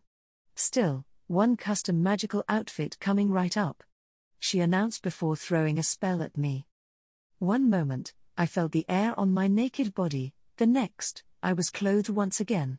When I looked down, I got a good view of the outfit that Kasia had given me. I was covered in an emerald green dress made of what seemed to be silk, which was edged in gold that was reminiscent in design to Kasia's. My sleeves comfortably hugged my upper arms while becoming looser towards my gloved hands. A forest green cloak was clasped to my neck with an emerald brooch that had an unknown spell circle inscribed upon it.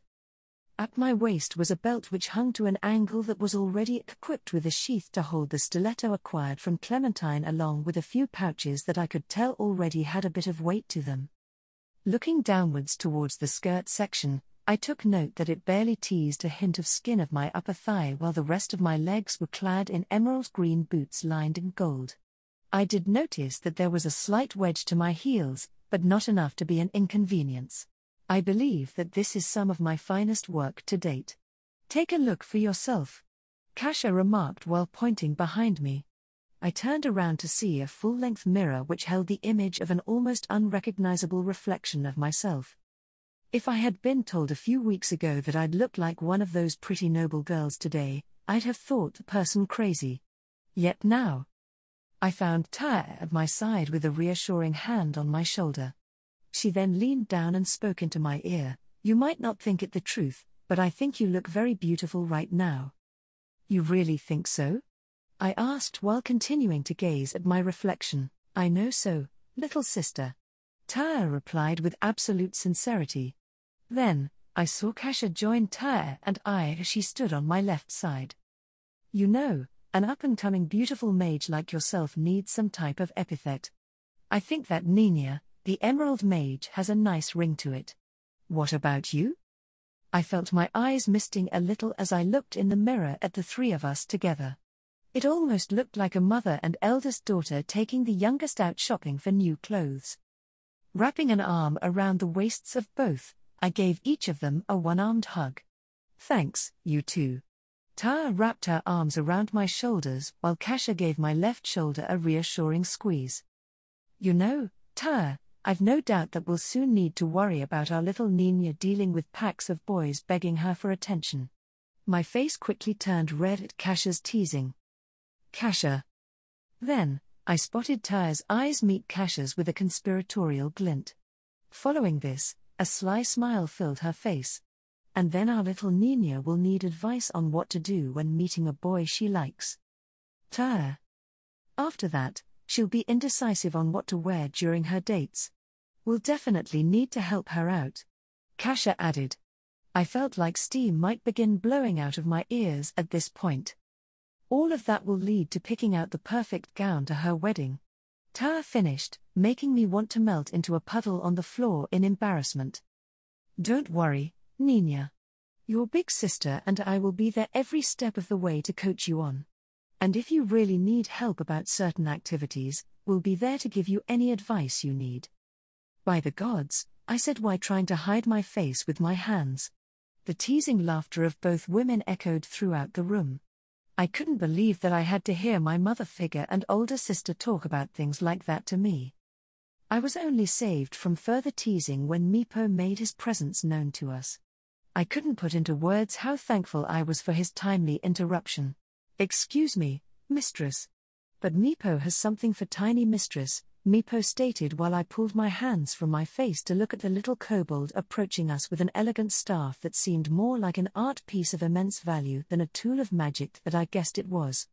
Meepo then walked in front of me before holding aloft the staff with both hands like a squire might offer a knight their sword. Meepo spent time crafting this special powerful magic stick as a tool that tiny mistress may use instead of the subpar boring stick that she was using before. The red kobold stated while still holding the staff to me. Thank you, Meepo, I said before carefully taking the offered staff from his hands and getting a better look at this beautiful object.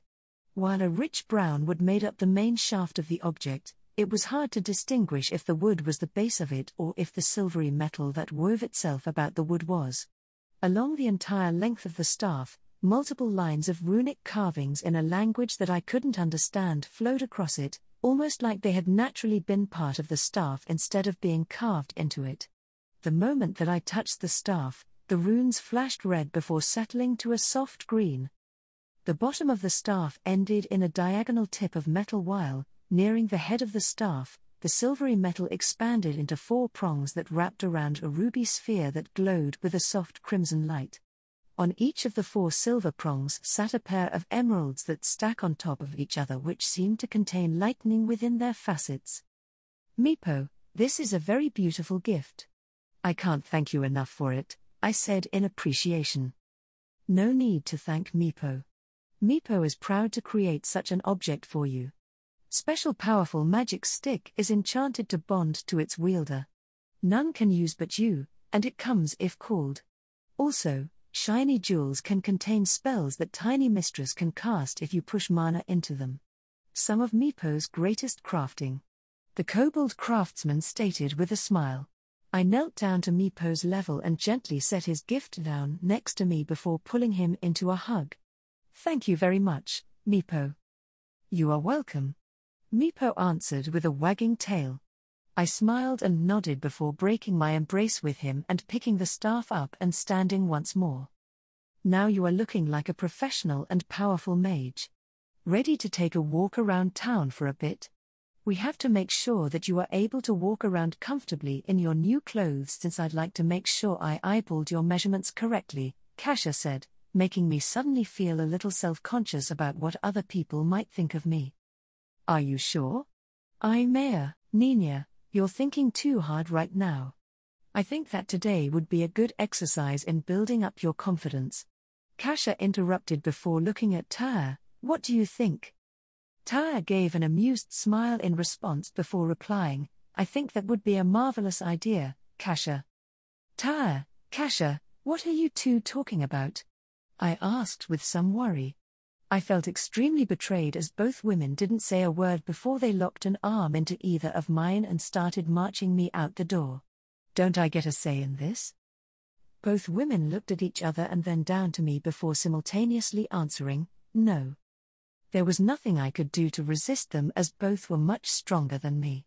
We exited the cabin's doorway, then we went through the doorway of the sanctuary and Meepo closed it behind us with a wave. Now we went out the door of our room and started marching down the stair until we entered the main tavern of the inn. I did find it a new experience to hear my heels echo on the wooden floors like they did, but that just made me realize that it would just draw more attention to me. I felt a little thankful that the tavern wasn't filled with patrons yet, but I did spot a few people here and there who gave the 3 of us some interested looks which made my face heat up. What made it worse was when Kasha and Tara led us over to Morgan, who was minding the bar. His eyes flicked up to study the three of us before his eyes focused on me in particular. Afternoon, Kasia, Tyre. Who is the third girl with you?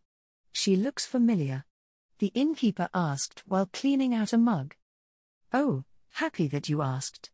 You have already met her before, but just to refresh you, this is Nina.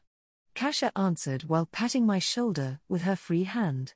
Morgan raised an eyebrow at this. I did peg you for being too girlish for a boy. Guess I turned out to be correct.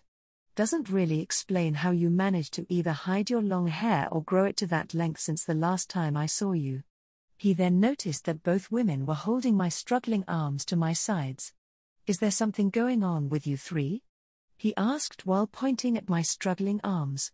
Kasia and I felt that Nina needed some help to build up her confidence since this is the first time that she's gone out dressed like this. So, how do you think my little sister looks? Tyre asked with an innocent tone. Morgan snorted in amusement before he finally answered, she looks very nice in her clothes. Have fun on your day out. I could easily tell that Morgan was both telling the truth and humoring my sister since this was probably the most entertainment he's had all day. I was just surrounded by everyone betraying me today. Come now, you're Nina, the Emerald Mage. You shouldn't be afraid of a few compliments. Own your amazing appearance with pride, Kasia stated, which made me want to shrink into my cloak. Nina, the Emerald Mage, huh? Morgan hummed curiously. Of course. I have decided that Nina needs a new epithet to go along with her new appearance. Therefore, Nina shall now be known as Nina, the Emerald Mage. Kasia answered, which caused Morgan to chuckle. I'll make sure to remember that. See you all later, Kasia, Tyre, Nina, the Emerald Mage. My eyes widened as I realized exactly what Kasia had just done. She guaranteed that any adventurer that came by would know to call me by the name that she had given me, since Morgan probably had the most interactions with adventurers in the city outside of the guild. It was good to speak with you, Morgan. I'm sure that Nina, the Emerald Mage, would tell you that she appreciates your compliments if she could find the words to say so. Kasia finished before she and Tyre turned us towards the inn's exit and had us all walk out together. It was as we exited the building that some sunlight reflected from my staff into my eyes, making me realize that I was essentially carrying a beacon in hand that would make sure to draw everyone's attention to us. And from the looks that the three of us were getting, it was definitely working. From there, Kasia and Tyre took me in a random direction and just had us start walking. It was a few minutes into our walk that Tyre finally spoke up. If we let go of your arms, do you promise not to run? It's a little too late for me to run, Tyre. I simply answered. Good enough, Tyre said as both she and Kasia finally let go of my arms. With a deep breath, I did my best to bury down my embarrassment and followed the pair. As we continued our aimless journey through Rantel, Kasia and Tyre chatted with one another about random topics, making sure to involve me while doing so. I felt a little thankful for the distraction since it helped me to ignore the embarrassment and nervousness that I felt, but, as time went on, I started to grow at least a little used to the attention we were receiving. I was thankful that Kasia was walking with us because I knew that she was taking most of the focus from Tyre and myself just due to how beautiful she was. Yet, even with her acting as the main shield from people's looks, I found quite a few boys who would take glances at me. I didn't exactly know how to feel about that. There was a mixture of embarrassment, curiosity, pride at looking good enough to stand out next to Kasia, nervousness, and a myriad of a few more emotions that I couldn't put into words. So, Nina, since we've been walking around for a bit, how are your new clothes fitting you? Any areas that are too loose, too tight, chafing? Kasia asked. Not really. The clothes you made are very comfortable to walk in. I'm actually surprised how comfortable the boots you made for me are. Usually, it takes days to weeks of walking around before I can comfortably break a new pair of boots in. But these boots feel like I've been walking around in them for years. I answered truthfully. That's good. I'll make sure to create a few extra outfits for you as spares. While the materials I conjured to make your outfit is extremely durable, it never hurts to have spares just in case. You know, Kasha, if the adventuring career doesn't work out for you, I'm positive that you could make a fortune as a magical seamstress, Tyre joked. Kasha simply tapped a finger against her chin in thought before shrugging to my sister. Possibly, but I doubt that I could handle the clientele that would typically show up to any business that I establish. Shame, Tyre said with an exaggerated sigh. Well, speaking of shops, do you think that it is time to head to Nfuria's pharmacy so that Nina can collect her reward? It's been about an hour or two at this point. I'm sure that Nfuria should be ready by now. You up for it, kiddo? Kasha asked me. While I was fairly certain that Kasha's question wasn't really a question, I think it's best for me to just get this over with. Besides, this was my decision to have this new set of clothes made for me. I need to just be confident. I'm ready, Kasha. The disguised demigoddess smiled and nodded at my answer. Good choice. Now, how about you lead both Tyre and I over to the pharmacy? You know this area better than the two of us due to living here longer, and we're a little lost right now, Kasha said, making me glance at her from the side of my eye in suspicion. All right. Follow me, I know a quick way to get there, I said, while considering what Kasha's game might be right now. She was smart enough to not get lost easily, so I knew that she was trying to test something from me. So, taking the lead, I guided Kasha and Tyre through the many twisting streets of Rantel. Even if there were a few things that I could feel insecure and unconfident about, knowing where I was going in this city was not one of those things. The current section of Rantel that we were traversing through was known for being a residential district of the middle class. In this section of the city, you were less likely to have your pockets picked or need to look over your shoulder at all times for threats. That didn't mean that you could just let your guard down, since no one was completely safe in this district. A few muggings did happen here along with cut purses. One thing I have learned while exploring all of this city was that criminals had a preference on who they'd usually go for, the weak and uncertain. The best way to avoid being characterized like this was to walk with confidence and purpose. Since I was leading our trio right now, I needed to set an example. I had purpose due to knowing the route we needed to take, but my confidence needed work. Ignoring how I felt at any of the stares I was getting, I walked with my head held high and my posture straight. It was just people looking at me, that happens every day to any person. I just needed to relax and treat this like any other day. While I continued to lead us, I could hear Kasha and Tyre whispering behind me, but when I turned around, both conspirators gave me pleased smiles. What are the pair of you plotting now? I asked as we turned left onto the main street to the merchant district. Plotting? Kasha asked with a teasing tone before shaking her head. No, Tyre and I were just talking about how we noticed your demeanor became a lot more confident than before. That's a good change compared to how you were acting earlier. We're happy to see you becoming a confident young woman before our very eyes, Tyre added, making me slightly blush. Oh.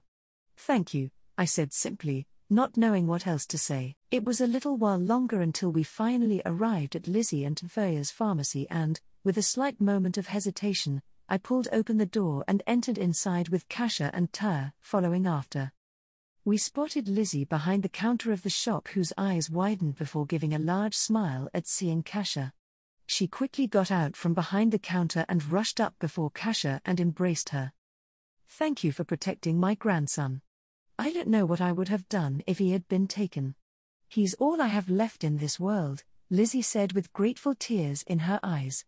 Kasha simply gave Lizzie a reassuring squeeze on her shoulder. You are quite welcome, Lizzie. Family is irreplaceable, so I'm glad that I was able to keep yours together. Kasha answered, meeting the elderly pharmacist's gaze. They seemed to have an unspoken conversation with one another before they gave each other a nod. Lizzie then pulled away with a few laughs while wiping away the tears from her eyes. Look at me, acting like an elderly crybaby in front of my business partner and new visitors to my pharmacy, Lizzie joked as she got a good look at all three of us. Actually, Lizzie, you only have one new visitor to your shop. Kasha corrected while patting me on the shoulder. You've met Nina, here, plenty of times before. Lizzie's eyes studied me owlishly, causing me to feel a little self-conscious. Then she gave me a warm smile. Indeed, I have. You were only here a few days ago and I had you pegged as a feminine-looking boy until Mferya told me otherwise today. Also mentioned that some weird magic had caused your hair to grow out. Look at you now, though. You look pretty enough that I'd be tempted to introduce you to Mferya if he wasn't already in a relationship. Thank you, Lizzie. I replied bashfully. You're welcome, dear. And I'm not just blowing smoke in your face since you and your team helped to protect my grandson. I only smiled in reply. Wait, so did Mferya manage to get with that girl Enri he told me about before? Kasha asked with interest, causing me to look at her curiously. Lizzie gave a laugh before answering, he certainly did.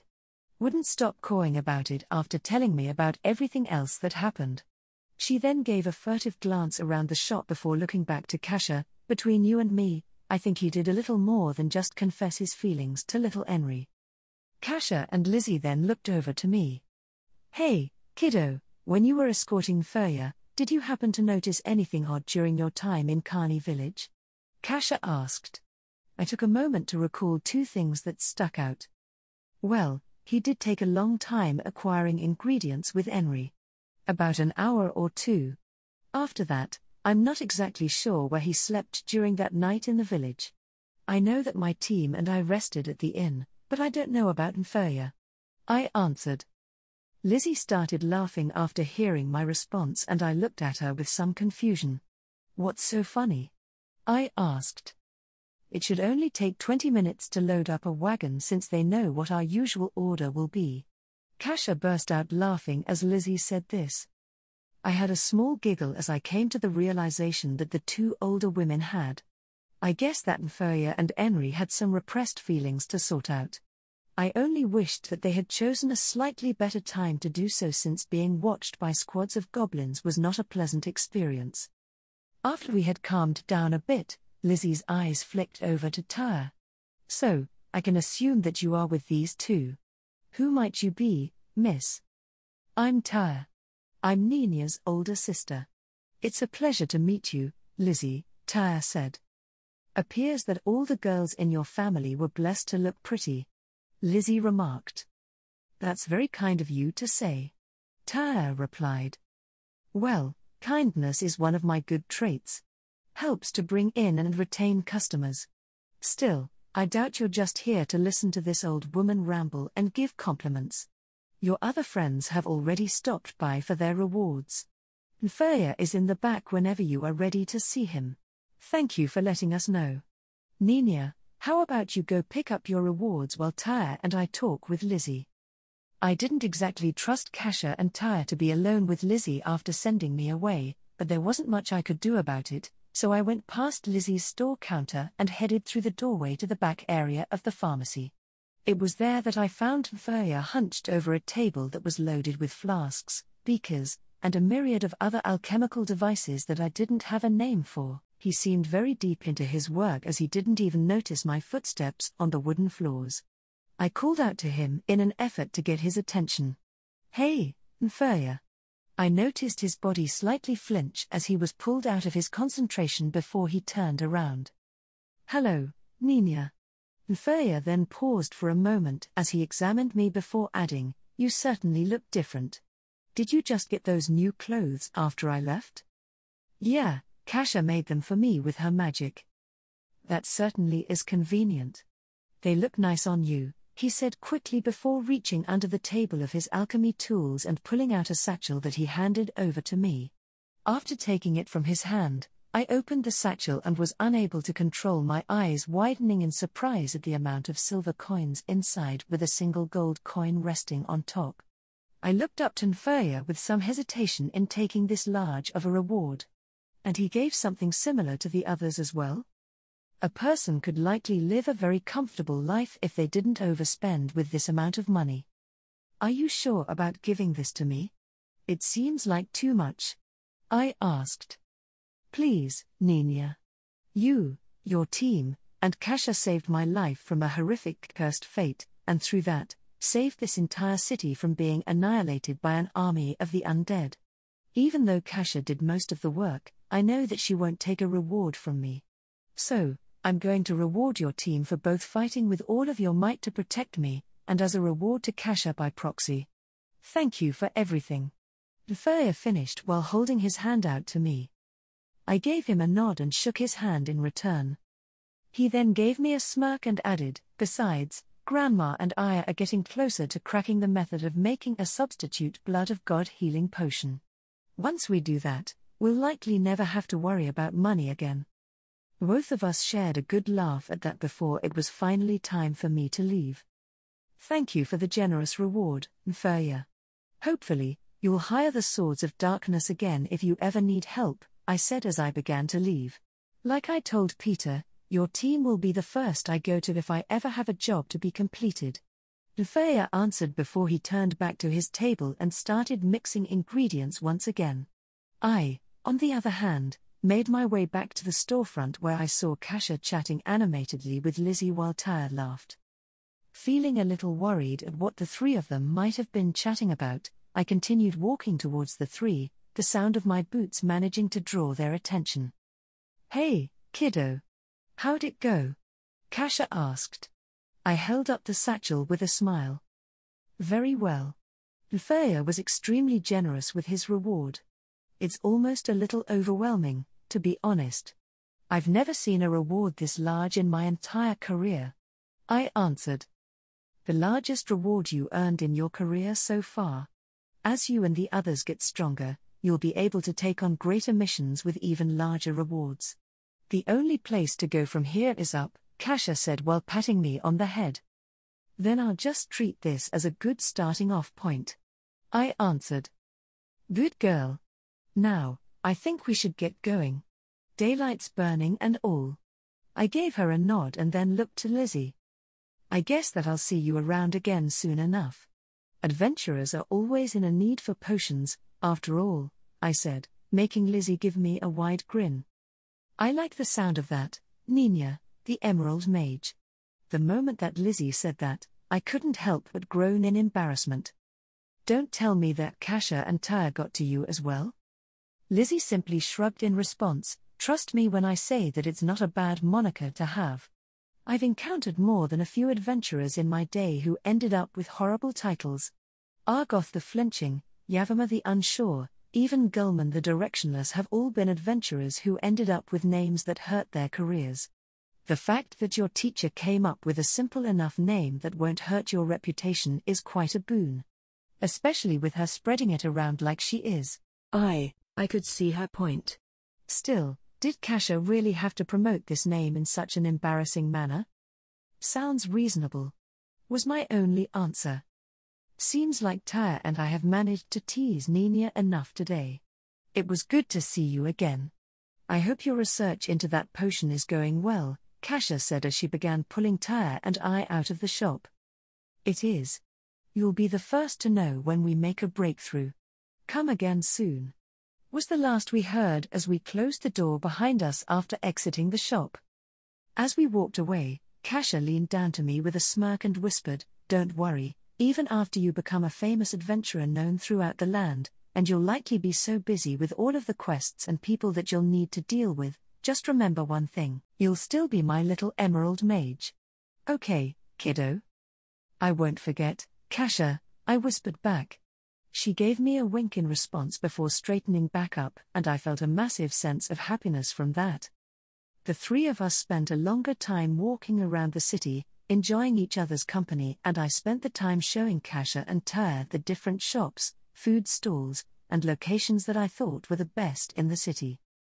I had so much fun that I barely even noticed the sun dipping in the sky. As I carried the satchel containing the very generous reward that Nefaya had given, I thought about the events of today. While there were definitely a few hiccups, as well as Kasha and Tyre forcing me out of my comfort zone, I actually had a lot of fun today. It was nice to just wander around with those two with no real destination in mind. It made what would normally be an average journey into family outing, something I had been starved of for years. I would like to have more moments like this. Yet, as we walked, I felt a strange pull inside me to my left. When I looked in that direction, I found myself looking at the building of the Magician's Guild as I then felt another small pulse come from that building again. I also realized that Kasha wasn't next to me anymore. Looking behind us, I found my teacher a few feet behind us. Her pace slowed to a crawl as she also gazed at the same building I did. Something was slightly different about her, and I quickly took notice that her eyes had changed. While a similar gold to the eyes I saw last night, they were noticeably different. Her gold eyes last night were angry, inhuman, and primal. I saw only the inhuman and primal parts that remained. Now, there seemed to be a want in her eyes that I couldn't tell what it might be for. I turned back and went to Kasha, which Tyr took notice of, before grabbing Kasha's hand with mine so that I could get her attention. She turned those golden eyes to me, which no longer seemed like gold and more appeared like twin suns, only blemished by her pupils that had become vertical slits. "Kasha, are you all right?" I asked with a little concern. She smiled at me and her eyes reflected a maternal warmth upon me. "Of course I am, my little emerald mage." "Why? Is something the matter?" she asked in a voice that was both hers, but also something else. Something more beyond her usual sultry tone. Something animalistic. "You just seem a little out of it right now. I just wanted to make sure that you're feeling okay," I answered. The gold in her eyes slowly receded to orange as her pupils rounded themselves once more. "Isn't it the adult's job to worry about the kid instead of the other way around?" Kasha asked with that playful tone of hers that I'm used to. Yet, I could see a bit of worry within her orange eyes, along with a small ring of gold that remained on the edges. "Usually, but sometimes the kid gets to take a turn," I answered with a soft smile. "I'll just have to try and not worry you in the future then," she said before tousling my hair and putting her arm around my shoulders. We then walked over to rejoin Tyr. "I'm fine, my little emerald mage. You don't need to worry about me because I'll have enough worries about you in the many years to come to fulfill the quota for both of us." She then gave my shoulder a reassuring squeeze, which made me feel a warm sense of safety that I didn't want to end. Yet, that feeling was partially marred by what I knew happened earlier. I don't know what it was that I felt from the Magician's Guild, but I know that it had some effect on Kasha. I needed to get to the bottom of it, because if something could change Kasha like that, then I knew it was dangerous. I also knew that I could not let Kasha get near the Magician's Guild in the meantime. And I also needed help. If there was something so powerful to affect a demigoddess, then trying to stop whatever this thing was needed to be dealt with quickly. I needed a plan for this, but I think I need to find a way to infiltrate the Magician's Guild, if only to find out what may be going on inside. I had a while to think of what to do, but while the three of us were walking, I, along with Tyr as well, took notice of how Kasha seemed to be breathing harder. Her chest rose and fell with a faster pace, and her eyes seemed to continue to flicker with gold. Oddly enough, Kasha's face had also seemed to redden, and I could feel a bit of heat radiating from her body with how close I was to her. What was happening to her? "Hey, Tyr, how about you and Nina head back to the inn? I'll catch up to you both a bit later. I need to take care of something," she said, her voice slightly shifting slightly between normal and animalist tones repeatedly. When I looked over to Tyr, she didn't seem so much concerned as she was understanding. I didn't understand why though. "I see, Kasha. Will you be all right by yourself, or would you like some help?" Tyr asked. "I'll be fine, Tyr. No need to worry about me. I'll be fine," she answered before pulling away from the two of us and walking away with a wave. I then looked over to Tyr after Kasha disappeared into the crowd. "Tyr, do you know what's going on with Kasha? I think it's that time of the month for her. She probably just wants to be left alone for a while," Tyr answered, making my eyes widen. I don't know how I didn't notice that while Tyr did. But that didn't explain everything about today. For part of it, why did she seem to react so dramatically to whatever that pulse from the Magician's Guild was? Could that just be due to her demigoddess nature, or was it something else? I need to know because I am worried for her. Kasha. Day 13. Last night was definitely very unpleasant for me. After having spent the day with both Nina and Tyre, we just had to accidentally get near where all the magical nerds had started worshipping me, sending me into a frenzy that had been hard to control. There had been someone I had really wanted to go see after that frenzy had afflicted me, at least until Nina had managed to pull me out of it. My little emerald mage was certainly a lifesaver for me, or maybe an amazing blue baller. The moment that instinctual side of me took notice of Nina, it transitioned to a more maternal mindset that allowed me to get myself under control for a while longer. I know that Nina definitely noticed something wrong, but I'm not exactly certain on what. What I do know is that on the way back to the inn, I could barely control myself any longer and had to leave Nina and Tyre to head back to Haven Lake so that my copy could make an ice bath for me. After spending multiple intervals of jumping into the bathtub, freezing my tits off, jumping out, getting hormonal, and jumping back in, I managed to push the instinctual side of me into the back of my mind once more. After that, I went back to my room at the Hero's Respite and went to sleep. Now, I awoke with a yawn and stretch of my arms and tails while dispelling the illusion around me to hide my true sleeping appearance.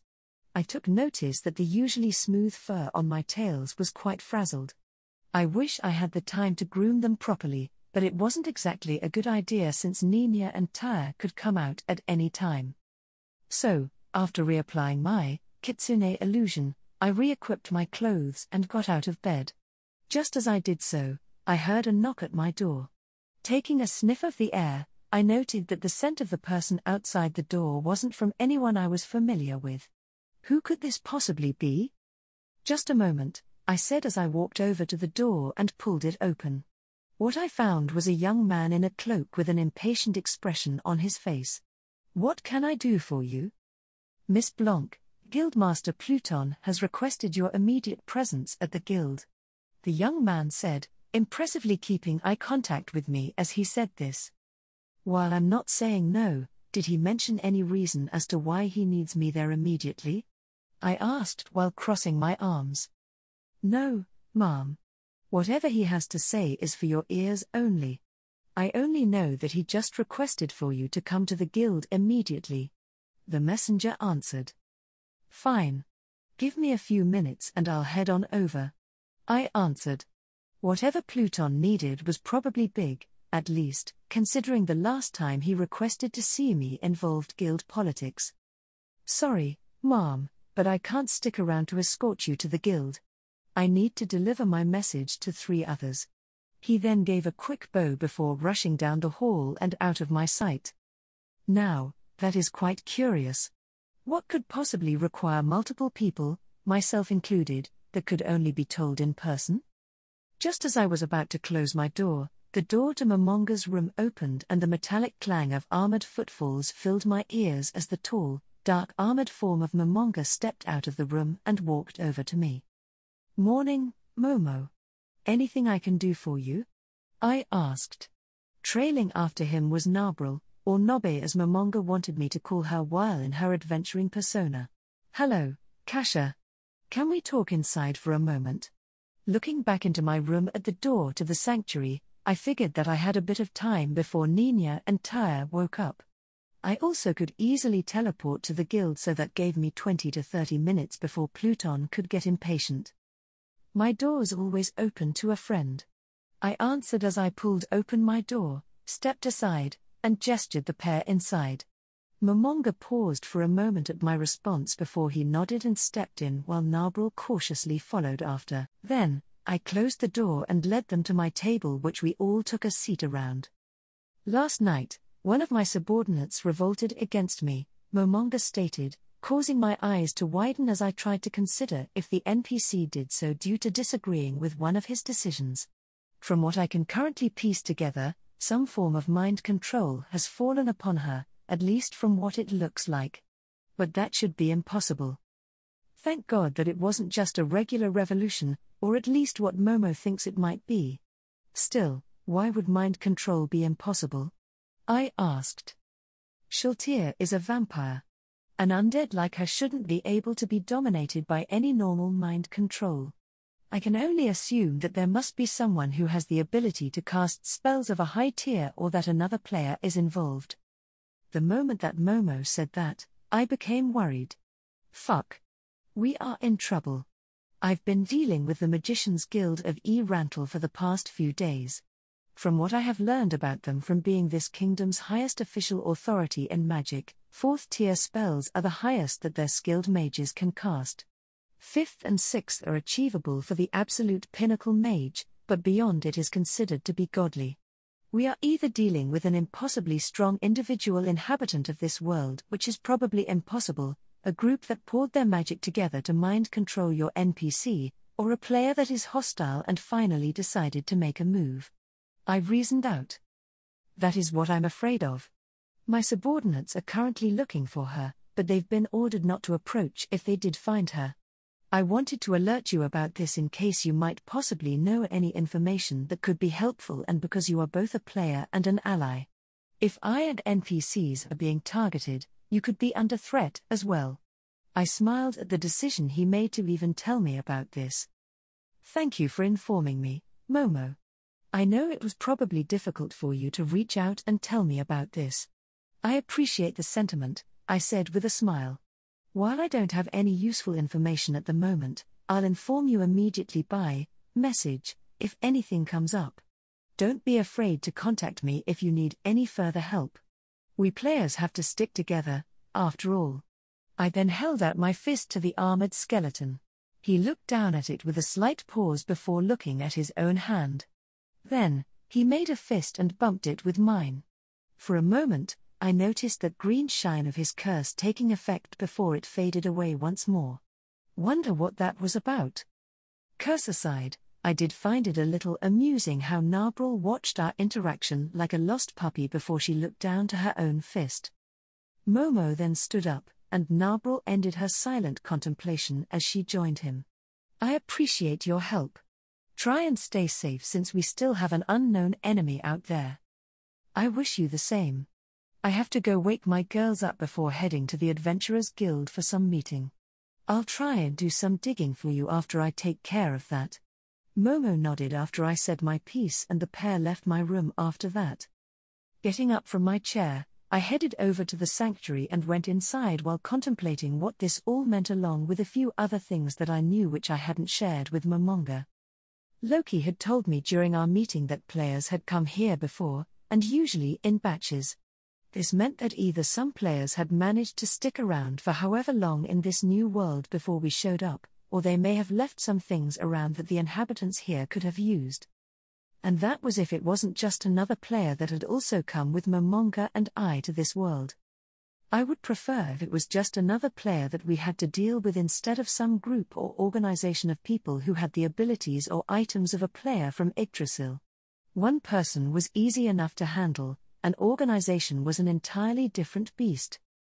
In addition, this was also making me a bit paranoid about my friends being targeted by some asshole who would want to get to me through them.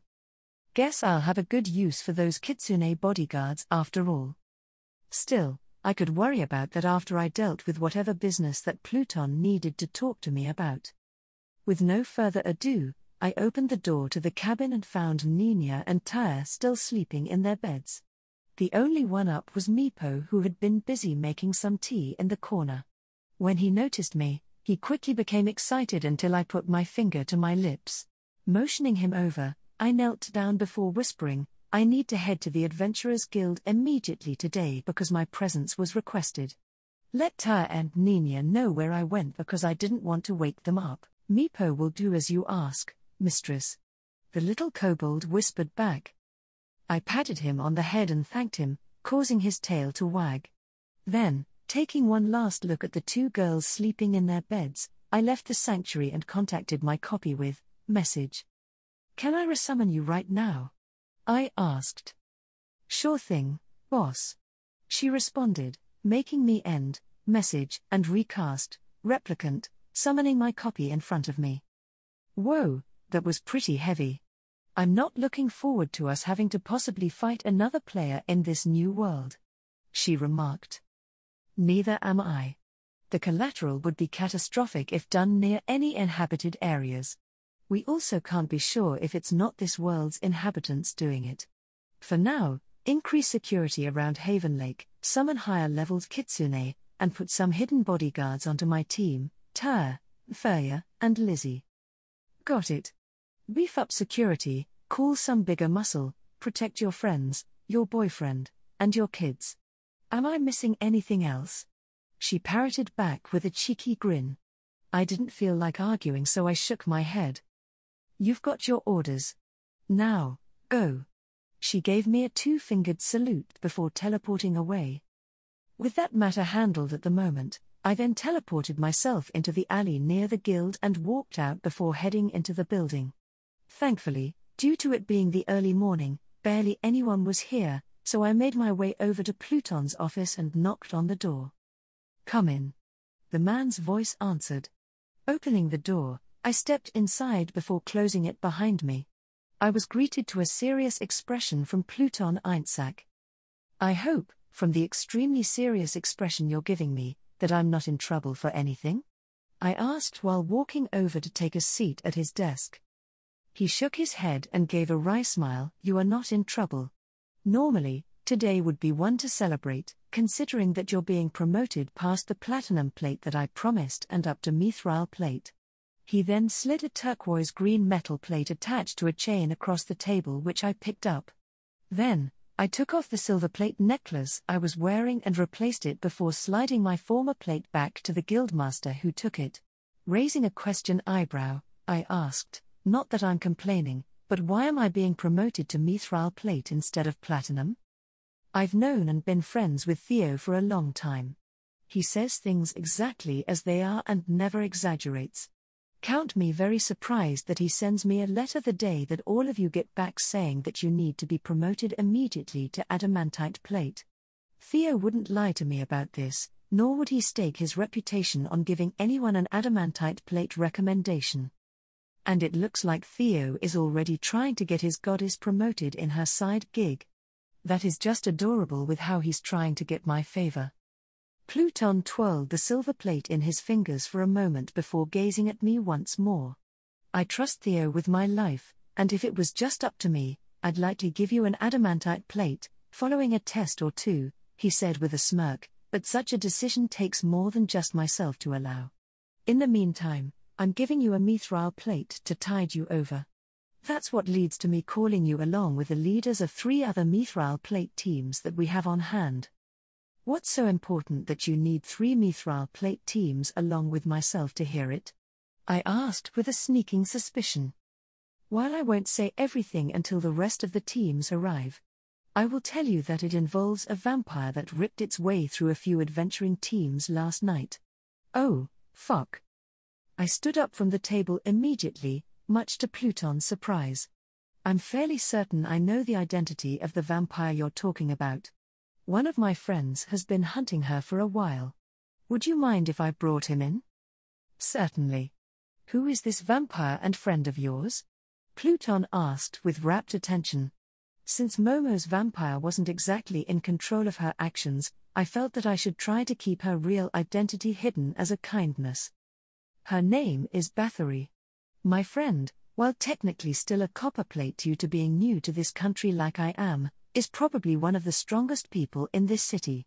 His name is Momon. I answered. I see. If it's your recommendation, then I'll allow him to join the meeting, Pluton agreed, which gave him a nod of gratitude from myself. I'll be back in a little bit, I said before leaving the office and then the Adventurers Guild entirely. Ducking into an alleyway, I then sent a message to Momonga. Hey, Momo, it's Kasha. I think I've got a lead on your vampire issue if you can come down to the Adventurers Guild for me. Thank you for alerting me, Kasha. I'll be there in a few minutes. By the way, to get our stories straight with Pluton, your vampire's name is now Bathory and you've been hunting her for a while. Try to make something believable with that. I added. I will. He answered before our connection ended. Walking back to the front of the guild, I waited outside for a few minutes and did some people watching. I made sure to take note of the adventurers entering the guild along with their plates. Most were the usual copper to gold plates, but I spotted a few platinum plates that arrived and finally, 2 mithril plates that entered the building. That's 2 down, 1 more to go. My game of people watching was cut short when I finally spotted the large form of Momo's black armor, red cape, and the hilts of 2 massive blades on his back. And if he was there, my eyes looked next to him to see Nabril obscured in her brown cloak. I waved over to the pair and got their attention. Another minute, and the pair stood before me. Lucky us that I got promoted when they needed mithril plates to hunt a vampire, I remarked. Indeed. How did you manage to get promoted to mithril plate already? Nobe and I are still stuck at copper right now. I'll leave my answer at horrible and embarrassing shenanigans and end it with that, I replied, not wanting to regale him in the tales of my plans backfiring in my face repeatedly. I was hoping for a bit more than that, Momo said, slightly downcast before the curse washed over him for a moment. Well, try to cheer up. The guildmaster, Pluton, already considers me to be extremely strong. I spent a bit of time in there being your hype woman.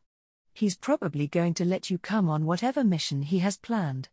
And, if you do well. I trailed off with a grin. We're liable to be heavily promoted. Momo finished. Excellent. No reason to waste standing out here then.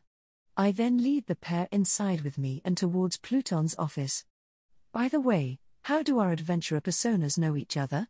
Let's go with former partners. For some reason, I noticed Nabril's eyes widen as a slight blush filled her face before she looked away from Momonga and I. What? Did she find adventuring partners to be strange? We split after you went hunting for the vampire, Bathory, and I wanted to explore the world. I can work with that, Momo said in agreement as I opened the door and let him and Nobe in first before following after. Excuse me, but I believe that you're in the wrong place, Copper Plate. We're having a meeting that you aren't invited to. The cocky voice of a man with short, dark hair and eyes stated. I invited them with Pluton's permission, I said, coming to the pair's defense. Really, the eye candy of the Swords of Darkness is here as well? Guildmaster, I thought that this was supposed to be a serious meeting. Why are a bunch of copper plates here? The man demanded while I narrowed my eyes at him. See how much eye candy I am with my boot up your ass. Igvaj, enough. You do notice that Kasha has a mithril plate, just like us, correct? A stout man with long blonde hair stated while pointing to the plate on top of my chest. Really? She's only been here a few days and is already at mithril? What favors did she have to perform for that? I would prefer it if you did not insult my comrade. We have come here for a serious reason, not to waste time arguing about inane issues like rank. Momonga interrupted as he took a step towards Igvaj, making his extreme height all the more imposing. And what business does a copper? Igvaj was interrupted as the door opened behind us and a tall man with trimmed light brown hair stepped in. Apologies for being late, Guildmaster.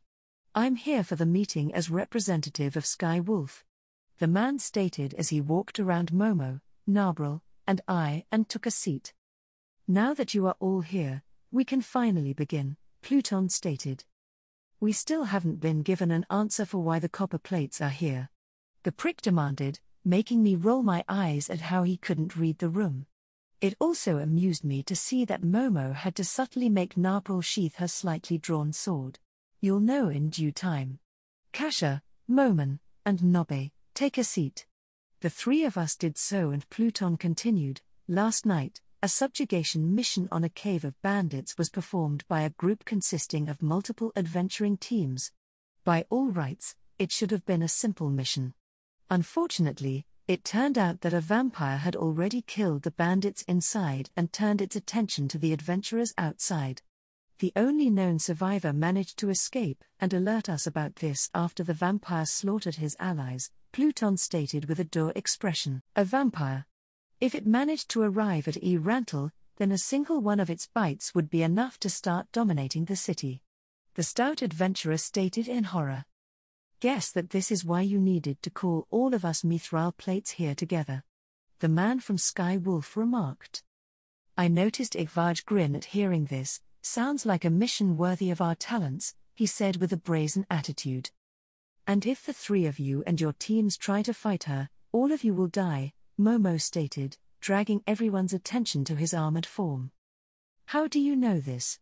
The stout man asked. I know for that same reason that Kasha brought me here. This vampire is known as Bathory, and I have spent many years hunting her down after she killed my family and drained the blood out of every last person in my city. Momo answered, which caused the three mithril plates to lose a bit of the confidence they had. But if that's the case, the stout man began before reasoning out, then you will definitely need our help to take this Bathory down. As it is, the only people in this room who could take on Bathory and win are myself, Kasha, and Nobe. The rest of you would only get in the way. Besides, Momo then reached into his cloak, and I got to watch the sleight of hand trick he used to pull a crystal from his storage space. He then placed the crystal onto the table, which I took note to contain an 8th tier spell inside of it that I reasoned to be a divine spell of some sort. This crystal contains the spell of the 8th tier. I attained this after many years in the hopes of using it on Bathory. Are you serious? That is impossible. The Sky Wolf leader said in awe. Of course it isn't real. He's obviously lying in an effort to take the glory of killing this vampire for himself, Igvaj stated angrily. Yes, it was my turn to play Momo's wing woman. He's telling the truth. I can confirm that it is an 8th tier spell from where I'm sitting. I can also confirm that Moman is right when he says that none of you would make it out alive if you were to fight Bathory besides us, I said while leaning into my chair and crossing my arms. Bullshit. Then how about we put it to the test? If any of you are able to stand right now, then Moman, Nobe, and I won't argue against your inclusion. As I said this, I weaved my invisible tails onto the shoulders of the three mithril plates. Lady, you must be Igvaj to push himself out of his seat and go off on us when he noticed he couldn't stand. What the hell is this? I simply inspected my gloved hand before taunting, what's wrong? If you want to join us, then just stand up. I made a mental note that the stout man didn't even try while Sky Wolf leader gave a small effort before giving up. Only Igvaj tried until exhausting himself. What kind of magic trick did you just pull? The man asked. I pushed down on you with a light amount of force, the bare minimum that would be required to withstand one light blow of Bathory. She would not hold back, unlike myself. I then released my tails from the three and let them mull about my statement in thought. I, Moknich, as leader of Rainbow, will concede to the demands of these three and withdraw from the mission. The now named Moknich stated. As the leader of Sky Wolf, I, Belot, will also withdraw, Belot said with a hint of disappointment. Igvaj simply glared at me before answering with gritted teeth, Kralgra will stay out. He then stood up from his seat before stomping to the exit, but not before whispering to me, this isn't over, bitch. Seems like it already is. I replied. Then, he stomped off and slammed the door behind himself. If we have that now settled, there is only one thing I'd really want as a reward for this job, Momo said while pocketing the crystallized spell. And what might that be, Moman? Pluton asked. I want myself, Nobe, and Kasha to be promoted to Orichalcum. The armored skeleton answered, making me smirk. Or, seems you really do like to help out your friends. I remarked while knocking my knuckles against his chestplate. I like to see those who aid me be rewarded appropriately. He answered quickly. If the three of you survive and return, Pluton interrupted us with a slight wrinkle of his mouth, we'll see about your promotions. After being told of where to head to buy Pluton, Momo, Nabril, and I got going. I told Pluton to alert my team of my departure, since Momo and I didn't have time to waste. Leaving a vampire of Yggdrasil alone was asking for a whole lot of people to get killed without any chance of fighting back. To maintain our cover, the three of us quickly made our way out of the city through the gates and walked a bit further until Momo took the lead and made us walk to some sight-obscuring trees. It was when we got there that I laid eyes upon a beautiful woman with long dark hair wearing a slightly revealing white dress with some gold highlights and gloves. Everything about her seemed completely human if one were to ignore the black feathered wings near her hips, the bone-white horns that curved around her head like a crown, and the slitted pupils in her eyes. Her scent told me two things: she was a succubus and she was quite horny. Still, what I found a little odd was how hostile her yellow eyes were when they looked at me. Next to her, standing quite meekly, was a dark elf with blonde hair and heterochromatic green and blue eyes. They wore a white and blue outfit with short white skirt and a tiny green cape. What I found odd was that the elf was actually a boy, even if they looked and dressed anything but. In his hands was a crooked wooden staff. Unlike the woman, the boy looked extremely nervous to see me and did his best to try and hide himself behind the woman. Wasn't that just cute? I saw then that Momonga finally dropped the adventurer disguise of his to reveal his large skeletal form, garbed in black and purple robes, while a crimson orb rested within his ribcage. Giving him a smirk, I dispelled my illusion and relished in the freedom of my tails and ears. Kasha, these are two of my other subordinates that are Nazarik's floor guardians. The succubus is named Albedo while the dark elf is named Mare. Albedo, Mare, this is Kasha Blanc, otherwise known as Fox 13-inch. Momo introduced us, which didn't do anything to lessen the hate that this woman had in her eyes for me. Pleasure to meet you, Albedo, I said while holding my hand out to her. She chose to ignore my hand, and me entirely, to focus on Momo. Lord Ines, are you certain that this woman must be involved? Surely, we can handle Shaltir without her insignificant help, she said, trying to look down on me, which was a bit of an achievement considering that I was a few inches taller than her. I couldn't help but have an amusing idea as I leaned over and shoved my chest into hers before I smirked. I just knew that this would get under this succubus skin. Insignificant, huh? Seems like I'm bigger, I remarked while comparing us. I noticed that she was grinding her teeth at this point as she gave me a smile that could barely contain her rage. Just because you have my lord's favor doesn't mean, Albedo, enough. Momo ordered, which seemed to flip her mood like a switch as she suddenly became remorseful while gazing at Momonga's robed form. Oh, of course, Lord Ines. I did not wish to upset you. She apologized while bowing deeply to the walking skeleton. I gave Albedo a side-eyed look before focusing on Mare, who was still standing behind her. I leaned down and held out my hand to the dark elf and gave him a smile. It's nice to meet you, Mare. Mare seemed hesitant, but eventually he decided to return the handshake with a nervous smile. Into you, Miss Blanc. At least he was a lot more polite than Albedo. I still had no idea what I had done to earn her ire, but I'd have to keep an eye on her. Tell me, Albedo, have you managed to acquire Shaltir's position? Yes, Lord Ines. We have managed to find her, Albedo said before looking down to Mare. Mare, go ahead and show Lord Ines. Mare's ears flitted upwards for a moment in shock at the attention before he regripped his staff. Right, he said, and cast a scrying spell to reveal a grassy plain where a pale girl in a black Victorian dress stood still. She had silver hair held back in a ponytail by a large ribbon. Her appearance might imply frailty if not for the massive lance in her hand that was as large as, if not larger, than herself.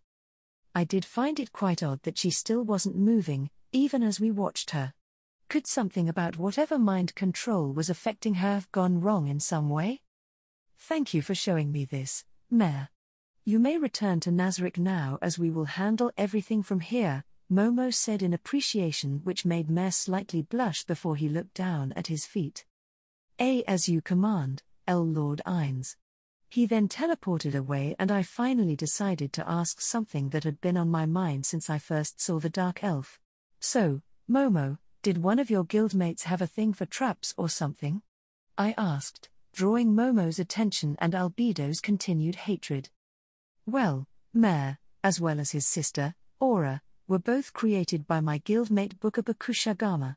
She had a bit of a constant rivalry with her brother, Perurincino, which got translated into the NPCs that she decided to create. But, considering how her brother also created Shaltir, it could be possible, Momo said with a little uncertainty. Strange, but I'm not in any position to judge, all things considered. I remarked.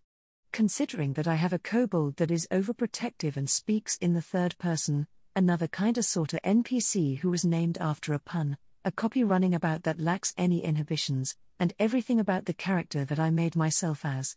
Yeah, definitely no place to judge. I see, he said, considering my words. Then, he decided to get back on track. Let's go to Shiltir.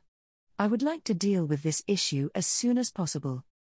You're the one taking the wheel on this, calcium efficiency man. Ready when you are. Momo gave me a nod and took a hold of a blushing albedo before both teleported away, with myself following right after. A moment later, and the three of us were standing before the tiny vampire, which made the oversized weapon in her hand look all the funnier. One thing I did take note of was how her eyes were completely unfocused, making her look less like an unliving person and more like an organic machine. One thing I did note was that the end of her lance reeked with hours-old human blood. I was able to trace the scent of said blood to a dark-colored patch of grass that went off to the south. Could that have been an adventurer that had managed to survive her rampage, or was it someone else? What I did know is that a battle had occurred near Shiltir, considering how she was standing in a small barren crater that had hints of dried blood from at least 3 different humans. Shiltir, Momonga said in an effort to get her attention. Yet, the vampire didn't react. Not even a little twitch. Something had definitely fucked up with whatever mind control was cast on her. Shiltir. You won't even say a word in defense against your betrayal?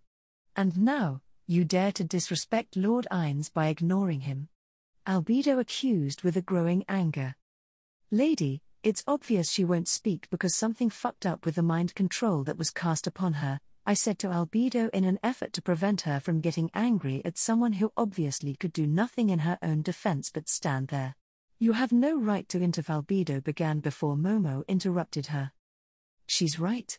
From the evidence of a battle here, it appears that Shiltir fought whoever it was that put her under this mind control.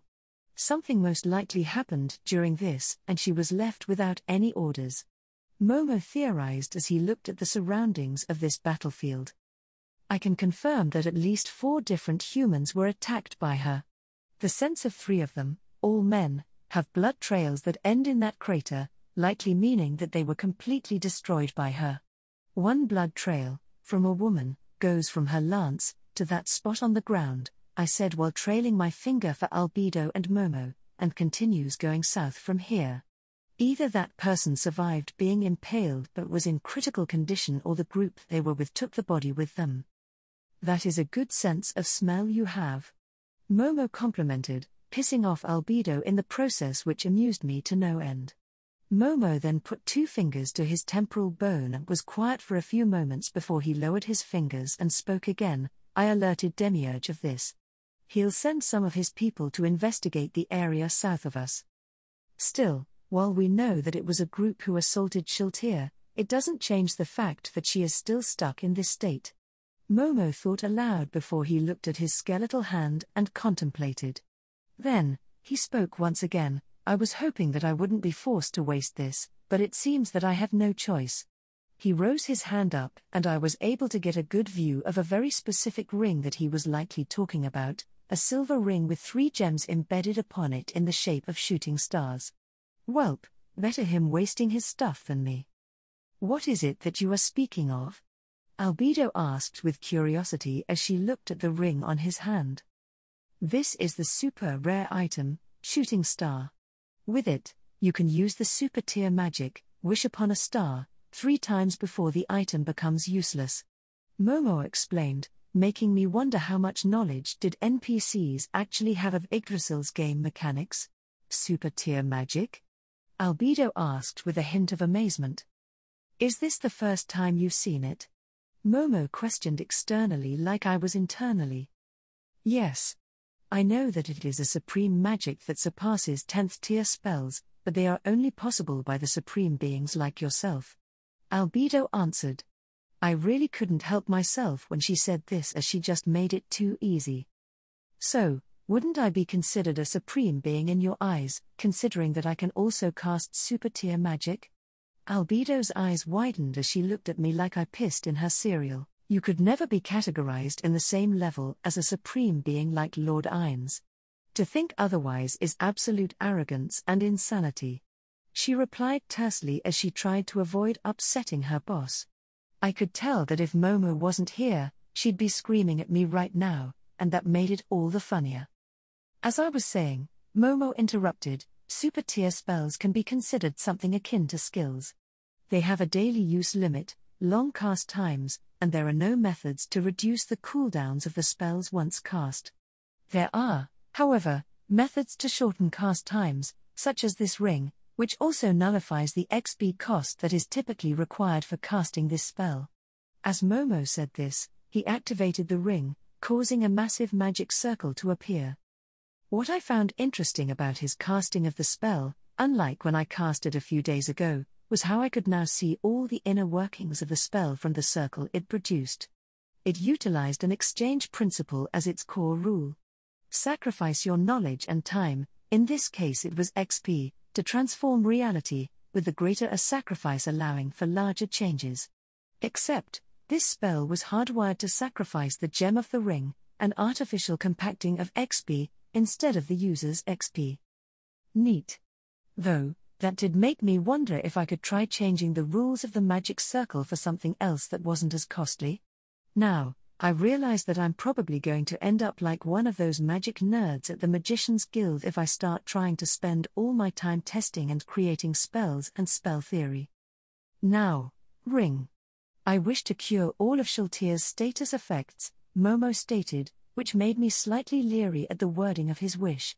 When I made my wish, I tried to be exact in case reality treated demands with a more literal viewpoint than whatever the wisher might actually want.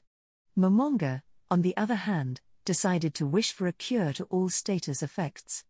Reality could possibly interpret said wish as vampirism being a status that needed to be removed. I could only say that it was his funeral for not thinking it out. But, as I continued to watch the spell circle release greater and greater amounts of mana, I noticed a clash. An equivalent way to describe it was, normally, wish upon a star is like a sports car smashing through the walls of reality like they were made of sheets of tin foil. This time, the tiny sports car tried to smash through a wall of hardened steel and crumpled under the pressure.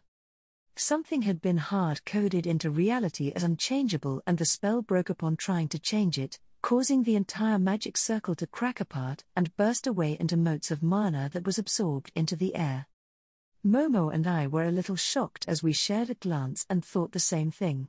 Only one reason would prevent a super tier spell from working: the effect on Shaltier was even greater than super tier. It was world tier. Albedo, come to me. Momonga ordered, causing the succubitch to rush into Momo's arms as he teleported the pair of them away. I just remained where I was as I took the time to investigate the area. My sense of smell picked up no traces of any humans in the area, besides the dried blood I already knew about. Additionally, the fact that whoever used this world item on Shaltier hadn't given her an order yet told me that they likely weren't here anymore. With the world item Seed of Yggdrasil on me, I didn't have to worry about being affected by any other world item due to the immunity it provided me. With a slight smirk, I felt it would be a good time to set some foxfire detonation traps around the little vampire in case she became hostile. As I did so, I sent a message to Momonga to see how he was doing. "You holding up all right, Momo?" I asked. "No. Shit. Fuck." He didn't speak for a moment, and I assumed that his curse quickly nullified the massive amounts of anger and frustration he felt. Shaltier is under the thrall of a world item. I don't believe that you have a spell, skill, or item that could negate the effect of it. There's only one way that could possibly fix her. You'll have to kill her. I'm sorry about that, Momonga, I consoled the man. While I didn't know the full relationships that he had with all of his NPCs, I could tell that this was eating him up inside. Enough so, that he managed to break through his curse enough to emote about it. "Thank you, Kasha. She's the creation of one of my close friends. Aside from him, I probably knew the most about her strengths, weaknesses and abilities. And now, the only way to possibly fix Shultir is to kill her and hope that resurrecting her nullifies the mind control. And if that doesn't work, then you possibly lose one of the connections you have with your friend. I finished for him. As I said to you before, this is your rodeo. I'm here to help if you want it. All you need to do is ask. I need to acquire a few things from my base, as well as give out some orders to my NPCs that are outside without proper protection. I remember seeing a cliff nearby where Shultir is. I looked around the area until I spotted said cliff that he was talking about. Yeah, I see it. I'll meet you there in 20 minutes or so at that location. I need to deal with Shultir myself as she is my responsibility, but could you? You don't need to ask, Momo. And just for you, I'll even waive my normal commission when working with a guild, I joked, which earned me a small chuckle that cut off after the curse took hold. See you soon.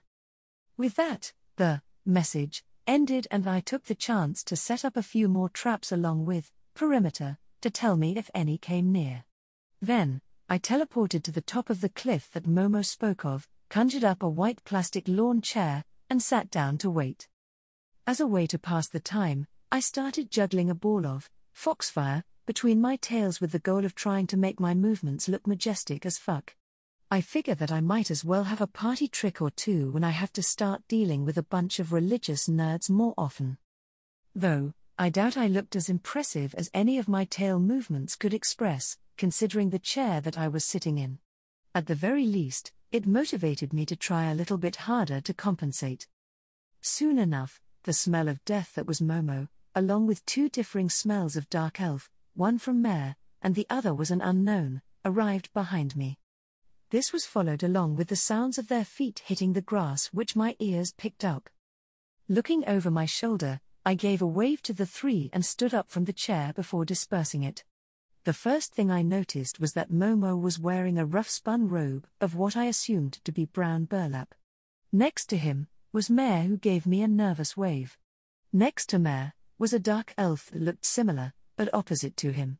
She had rougher blonde hair, and wore a white vest and pants over a red shirt. Even her eyes, which while sharing the same coloring of heterochromia, were opposite Mare's.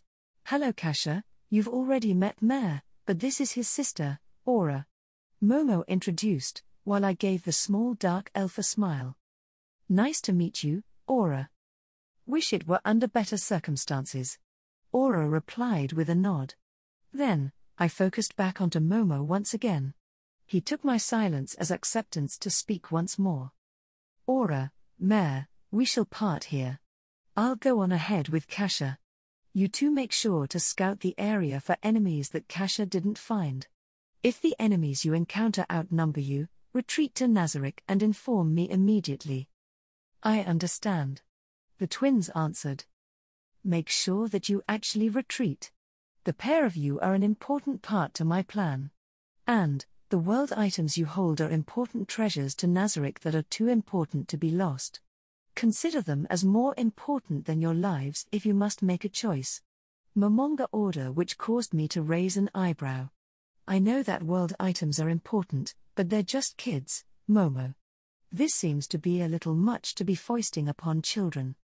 Come on, Momo. Try not to scare the kids so badly, your appearance makes it easy enough as is, I said to the Lich before looking to the Dark Elves, don't you two worry. I'll make sure your Bone Papa makes it back safe and sound. Bone Papa? Momo questioned. Better than Bone Daddy. The connotations alone are worrying, especially considering what you answered to me about certain creators, I said while motioning my eyes to the twins. Momo was silent for a moment before he picked up my meaning. Oh, I get your point, he said awkwardly. Then, he walked over to me before whispering. By the way, Kasha, would you mind removing whatever it is that is preventing yourself from being scryed at the moment? I was barely able to convince my floor guardians to let me fight this battle myself. Them being unable to see the fight might cause them to ignore my orders due to overprotectiveness. I couldn't help but roll my eyes before I visibly unequipped Hidden Existence and replaced it with Corrupted Denial, a ring that would boost my unholy and negative resistances, since that was the damage type typically used by undead races. I'll do it for now, but I'm putting it back on after the battle's over. A girl has to have her privacy, after all. Momo nodded in agreement. Then, the pair of us jumped down to the bottom of the cliff, our inhuman bodies preventing any damage that a normal person might suffer. From there, we started walking towards Shultia's position. Since you're the raid leader for this, what should I know about before we end up fighting Shultia? I asked. She is probably one of the strongest of the Floor Guardians. She was made to be a DPS tank that could sustain herself against enemies by healing through damage. Additionally, she can reverse damage from a single attack 3 times a day. She has the normal undead vulnerabilities, but utilizes equipment to mitigate it. Along with this, her magic resistance, combined with her ability to heal from attacking or killing enemies, makes summons against her a pointless endeavor and renders my build extremely suboptimal to fight her with. I'm not worried about her magic resist like you are, since my passives can punch through it. I'm more worried about the self-heal and damage reversal that she can perform. Anything else to be aware of? I asked, already contemplating a few spells in case my first idea didn't work out. She has the ability to summon familiars for attack along with the skill, Einherjar. Momo answered. Your guild really cooked up an annoying perpetual motion machine for everyone to deal with. I remarked. Well, the main point of her was to send her into a crowd and get invaders to waste their skills and mana on her. If she could defeat all the invaders, that was a bonus, Momo said with a nostalgic tone that becomes sad near the end. I patted him on the arm as I ducked under a tree branch. It isn't easy having to put down someone you care about, is it? I asked. No, it really isn't. While I might not know exactly how you're feeling, I did have a similar situation occur, I said, deciding to dredge up old memories that I preferred to not think on. You did? Momonga asked, shock evident in his tone. You know, back home in the US, the area I lived in was known for cheaping out on the water pipes and filters we used. You were liable to be drinking more lead and chemicals than water on a given day. My dad, he used to save a quarter of his paycheck to buy me clean water. Would spend what he was able to on cheap filters for himself. The man was a hero to me, but too selfless for his own good.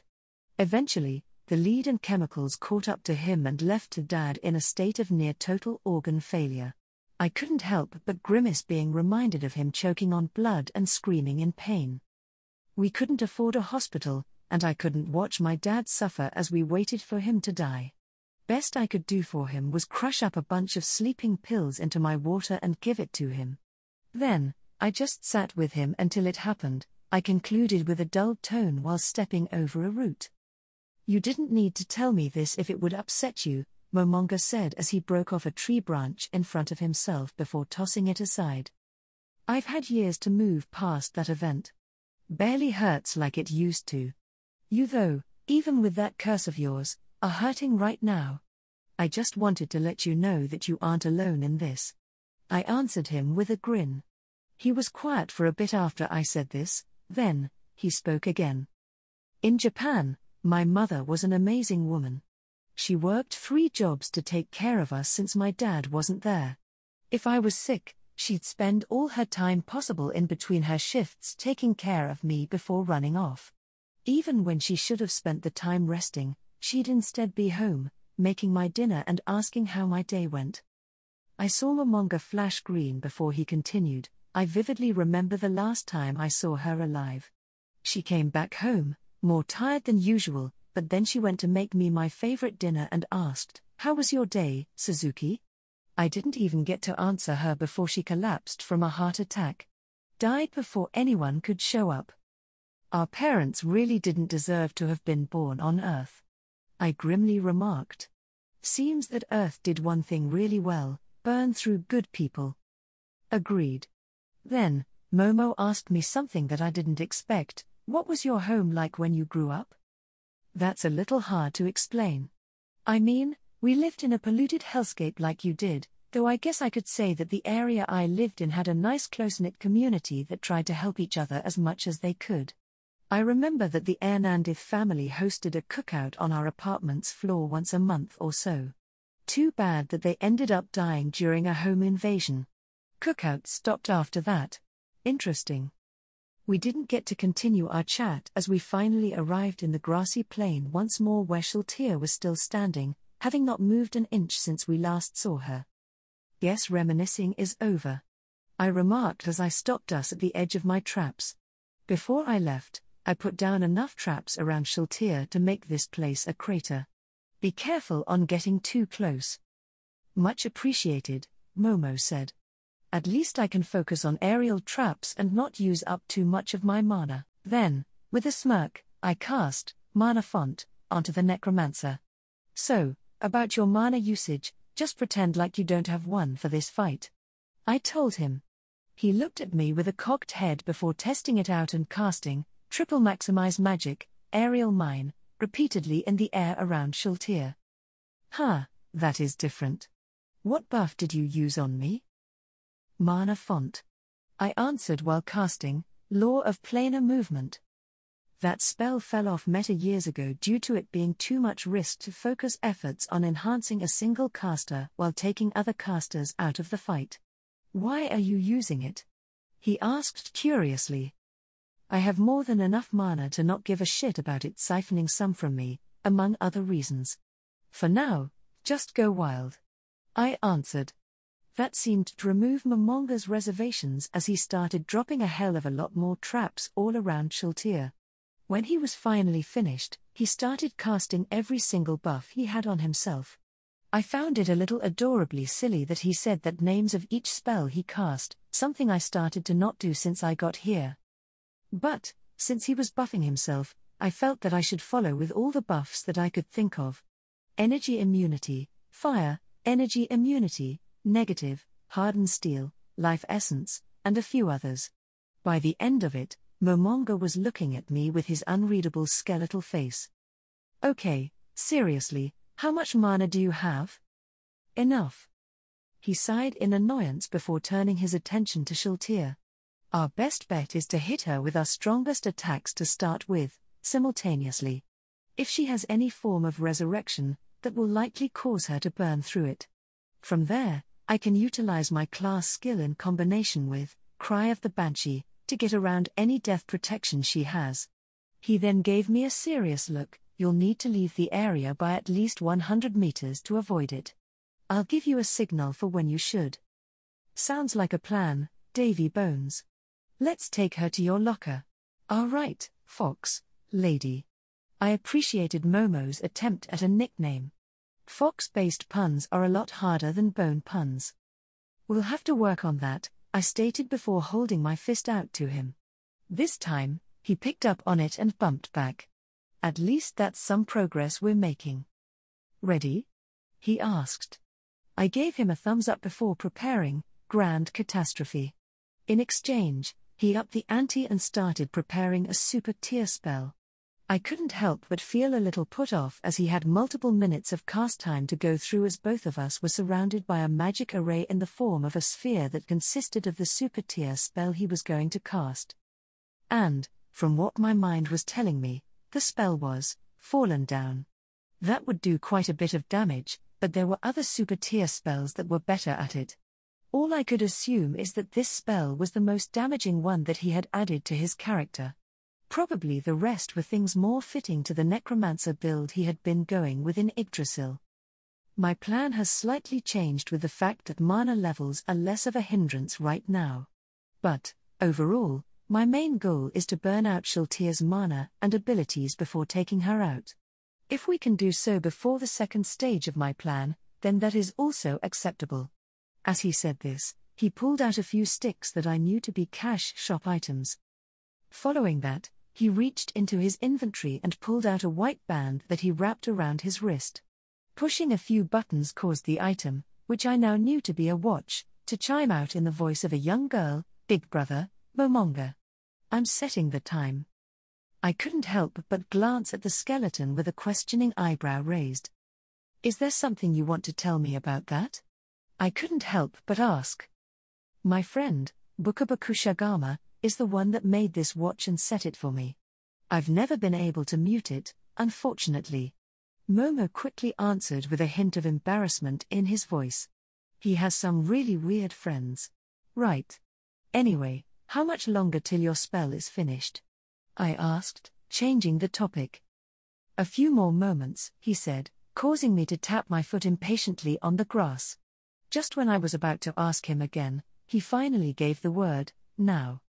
Finally. I fired off, grand catastrophe, as he fired, fallen down. A moment later and the entire area before us was filled with white. I tried to make sure to angle my spell so that it didn't go too far off into the direction of any population centers that I knew of, but when the light faded, I couldn't help but widen my eyes in surprise. In front of us was a massive crater that was carved into the ground by Momonga's spell, while the area was quite wide, taking the grassy field up to a few yards from the trees. My spell decided that that level of destruction wasn't good enough. It had carved a massive trench through what used to be a forest, now just a ravine, before going a little further in the horizon. Holy fuck. I did not expect that when casting this spell. I remarked. Seriously, Kasha. How much fucking mana do you have? A flash of green occurred before he stated, more calmly, I'm still being affected by mana font right now and you should be running on empty. A whole lot more. He then turned his attention to the crater, and I followed to see Shultir crouching on the ground, now garbed in a crimson armor with a pair of white, feathered wings that left only her face and some of her hair on display. That hurt a lot. I even had to use my resurrection item to survive, Shultir stated with a bloodthirsty grin. Then, her crimson eyes fell onto Momo. Lord Ines, if I didn't know any better, I would think that you're trying to kill me. I couldn't help but feel a little disturbed at how she was waving off a near-death experience so excitedly. She did understand that she would have died, right? Trying implies the chance of failing. I am going to kill you, Momonga stated. Then I'll get the chance to kill a powerful man, such as yourself, with my own 2 hands. I'm excited to do so, Lord Ines. Interesting. Why is it that you still refer to me as Lord Ines when you are no longer under my control? Come now, isn't it obvious? You're still one of the supreme beings. Referring to you as anything less is the height of arrogance. Shultir proudly proclaimed, making me really wonder how sane NPCs actually are. She is supposed to be our enemy right now, yet she is treating Momo like he's God even after claiming she was going to kill him. Who is your master, Shultir? Momo asked. I was quite curious about this as well. It's obvious, my master is. She trailed off in confusion as her eyes flitted back and forth in thought. I could also hear her whispering to herself, Ines is my beloved master, or do I feel like this because I'm compelled to? No, I must stay here to counter and destroy any who attack me. Seems like the person who cast this mind control spell never took command of it. Really seems to confirm that Shultir ended up killing or horrifically maiming the caster when it happened. I thought aloud. Lord Ines, who is this woman that interrupts us? Shultir asked as she finally took notice of me. She's an ally that agreed to help me in this endeavor. That is all you need to know. Momo replied. Well, it doesn't matter who you bring or what your reasons are. Since I've been attacked, I must destroy the both of you. The armored vampire reaffirmed before readying herself into a stance and taking off in flight towards us. At least, that was the plan until she slammed into Momo's first aerial trap, launching her back to the ground. I see, so you put traps into the air to prevent my flight. As expected of you, Lord Ines. She then charged us from the ground and stepped onto one of my traps, causing an explosion of blue foxfire to cover the area and fling her back to her original position. What is this? These flames deal holy damage? That's one of mine. The entire area is a minefield, both on the ground and in the sky. You're not moving anywhere right now. Shultir simply glared at me before standing up once more. I didn't give her a chance to recover as I fired off a foxfire annihilation, filling the entire crater, and a little bit of the ravine, with more blue flames, causing Shultir to screech in pain as her health went down. Momo and I heard her shout, "Greater teleportation!"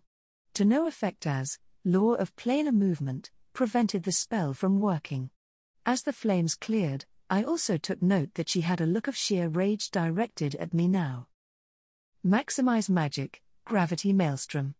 Momo shouted as he raised a hand in the air as a ball of black, magically concentrated, gravity grew in his hands before he threw it at Shiltir.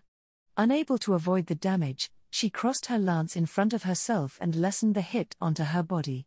She was still standing by the end of it, which was all she needed as she quickly activated a skill. Summon household, she said, causing a multitude of vampire rats, vampire bats, and vampire wolves to swarm out before charging at us.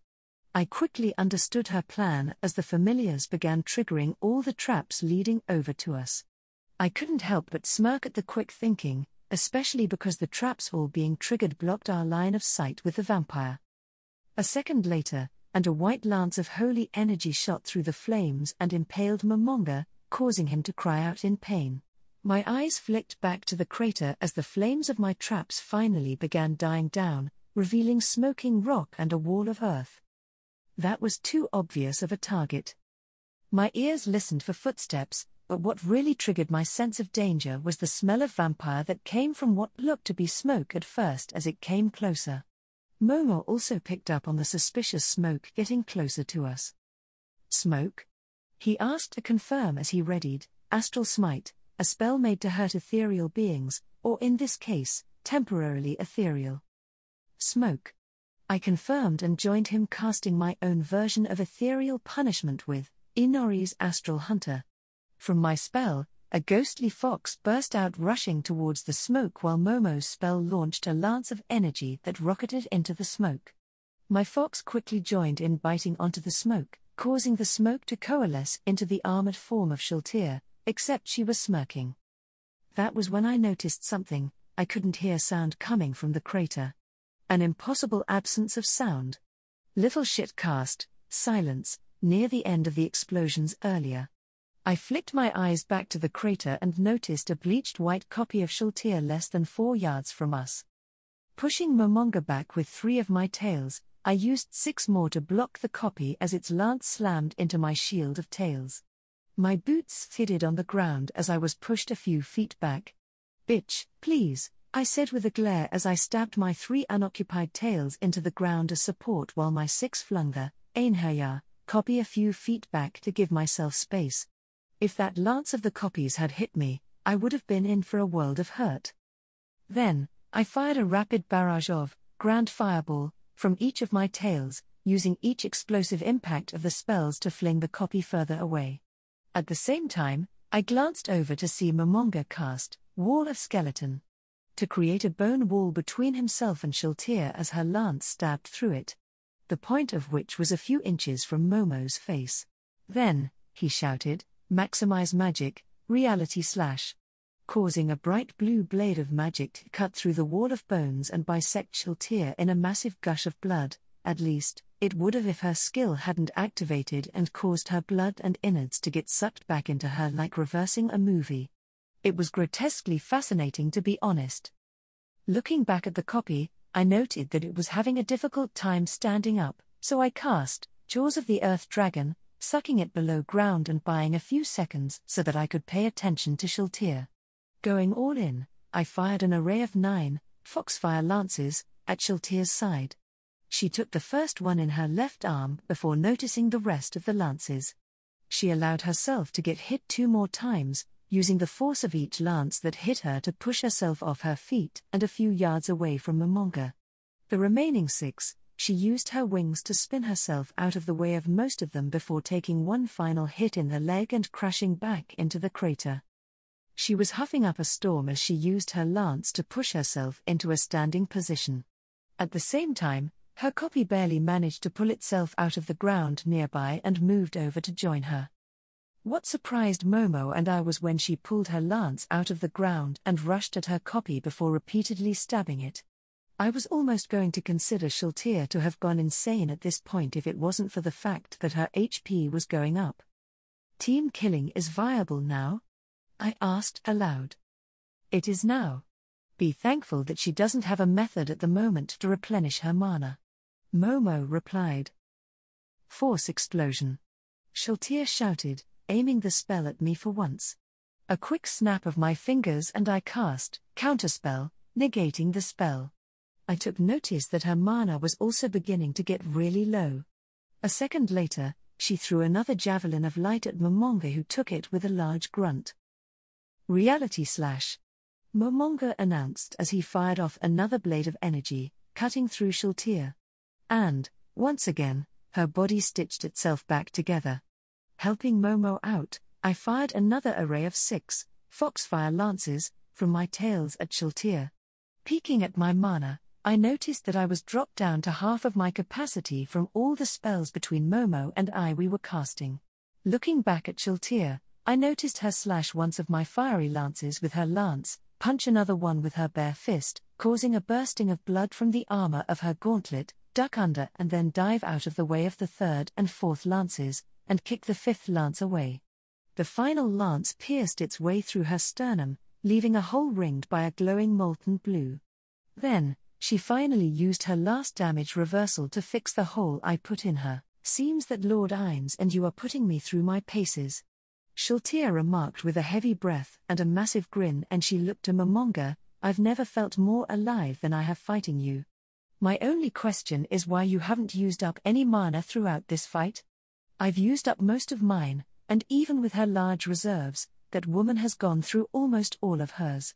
Why has yours not gone down at all?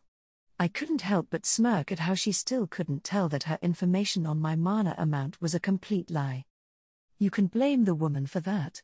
She's been feeding me her mana since the fight began. That also means that I haven't used up a single resource during our battle, unlike you. At best, you can likely use up one more of your purifying javelins before running out of mana completely. By then, you'll need to approach either of us from melee distance. Momonga answered as he readied another reality slash. As expected of Lord Ines. You always have such amazing plans. She then launched another javelin at Momonga and flew at me with her lance ready.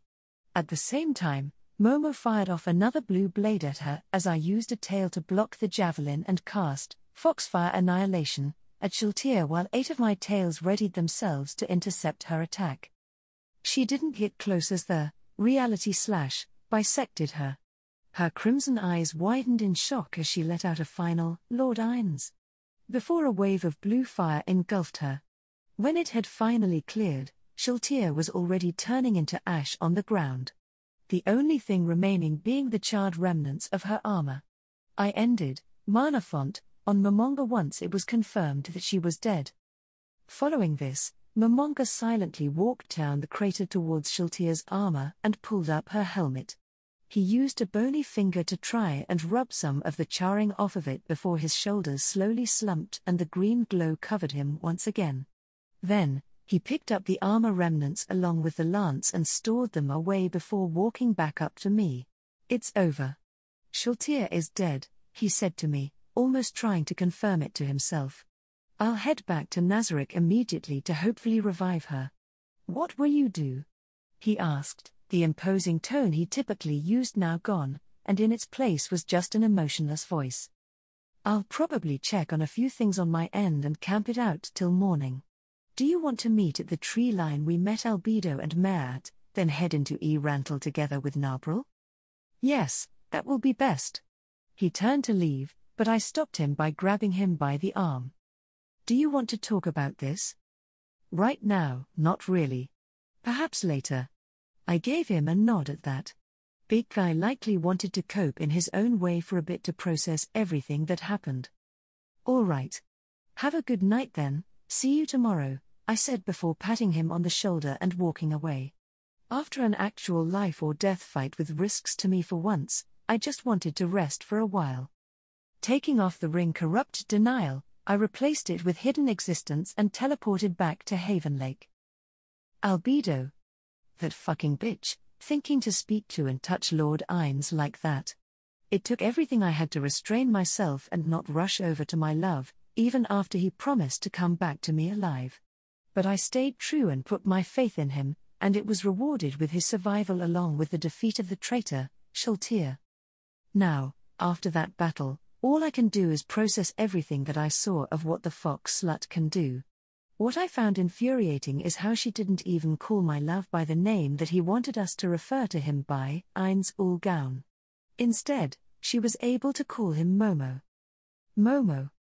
As if she was his lover giving him a pet name. That should have been me. And then there were all the other names she kept on giving him, each breaking my heart further and further. I know what my love has ordered, to leave her be, but I know that she is just a snake in the grass. A man-stealing snake whore. I just need to find a way to deal with her, in a way that my love would understand and fully support. That is why being able to see how this slut fights is so valuable. Demiurge, Cocytus, I began, calling my fellow Floor Guardians' attention upon me. Based upon what you've seen, how would you rate Kasha's abilities? I felt revulsion from even saying her verminous name. Cocytus placed a hand under his mandible and thought, then he finally answered, she has fast enough reactions to block swift attacks and react under pressure. It also can't be doubted that her tails are likely the strongest part of her body. From the way that she used them to continually block attacks against herself, I would assume that the rest of her body is quite frail in comparison. Additionally, Demiurge added, Lord Ains's remarks about her mana are quite apt. With all the powerful spells that our Lord cast, along with the spells that Kasha utilized, anyone else in all of Nazarick would have run out long ago. If I had to assume, from the way that she continually rebuffed Lord Ains's questions about her maximum amount of mana, I believe that she fights while obscuring her mana to throw her opponents off guard. Personally, I'd like to study her body to find out why that might be.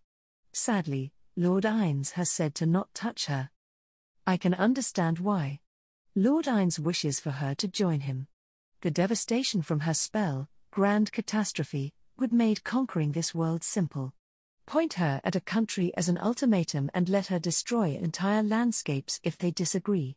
Anyone would be a fool to refuse Lord Ains's generous offer of servitude, Cocytus said, which made my hands slowly tighten into fists.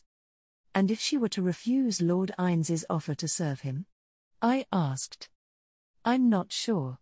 While he likely does wish to acquire her power, I feel it could be more than that. After all, our Lord spoke to her of his past, something that he has never done for another before. I believe our Lord has feelings for her. I could feel my eyelid twitching as Demiurge said this. No, my love didn't have feelings for her like that. It's all part of his plan. Obviously, he plans to lure her by appealing to her emotions. Then, once he has her where he wants her, he'll finally capture her. Strip her of her dignity. Chain her to his throne as his pet. She was clearly an animal, so it was simple enough to treat her as one. Still, I doubt that Demiurge could understand my love like I could, and even were I to explain it, he'd likely remain doubtful. No, the best course of action was to lead him to the proper course of my love's great plan. This all started by dealing with the fox slut. I've no doubt that if Lord Ains does have a plan for Kasha, you've done proper investigations into her. I asked to Demiurge with a smile. He smirked while pushing his glasses up the bridge of his nose. Of course. I have sent some of my best spies to investigate and give me detailed reports on Kasha Blanc. Recently, they informed me of a pair of humans that she has taken a great interest in. Ah, Demiurge, always a reliable and dependable colleague. Humans, you say? I asked as I felt my grin grow larger.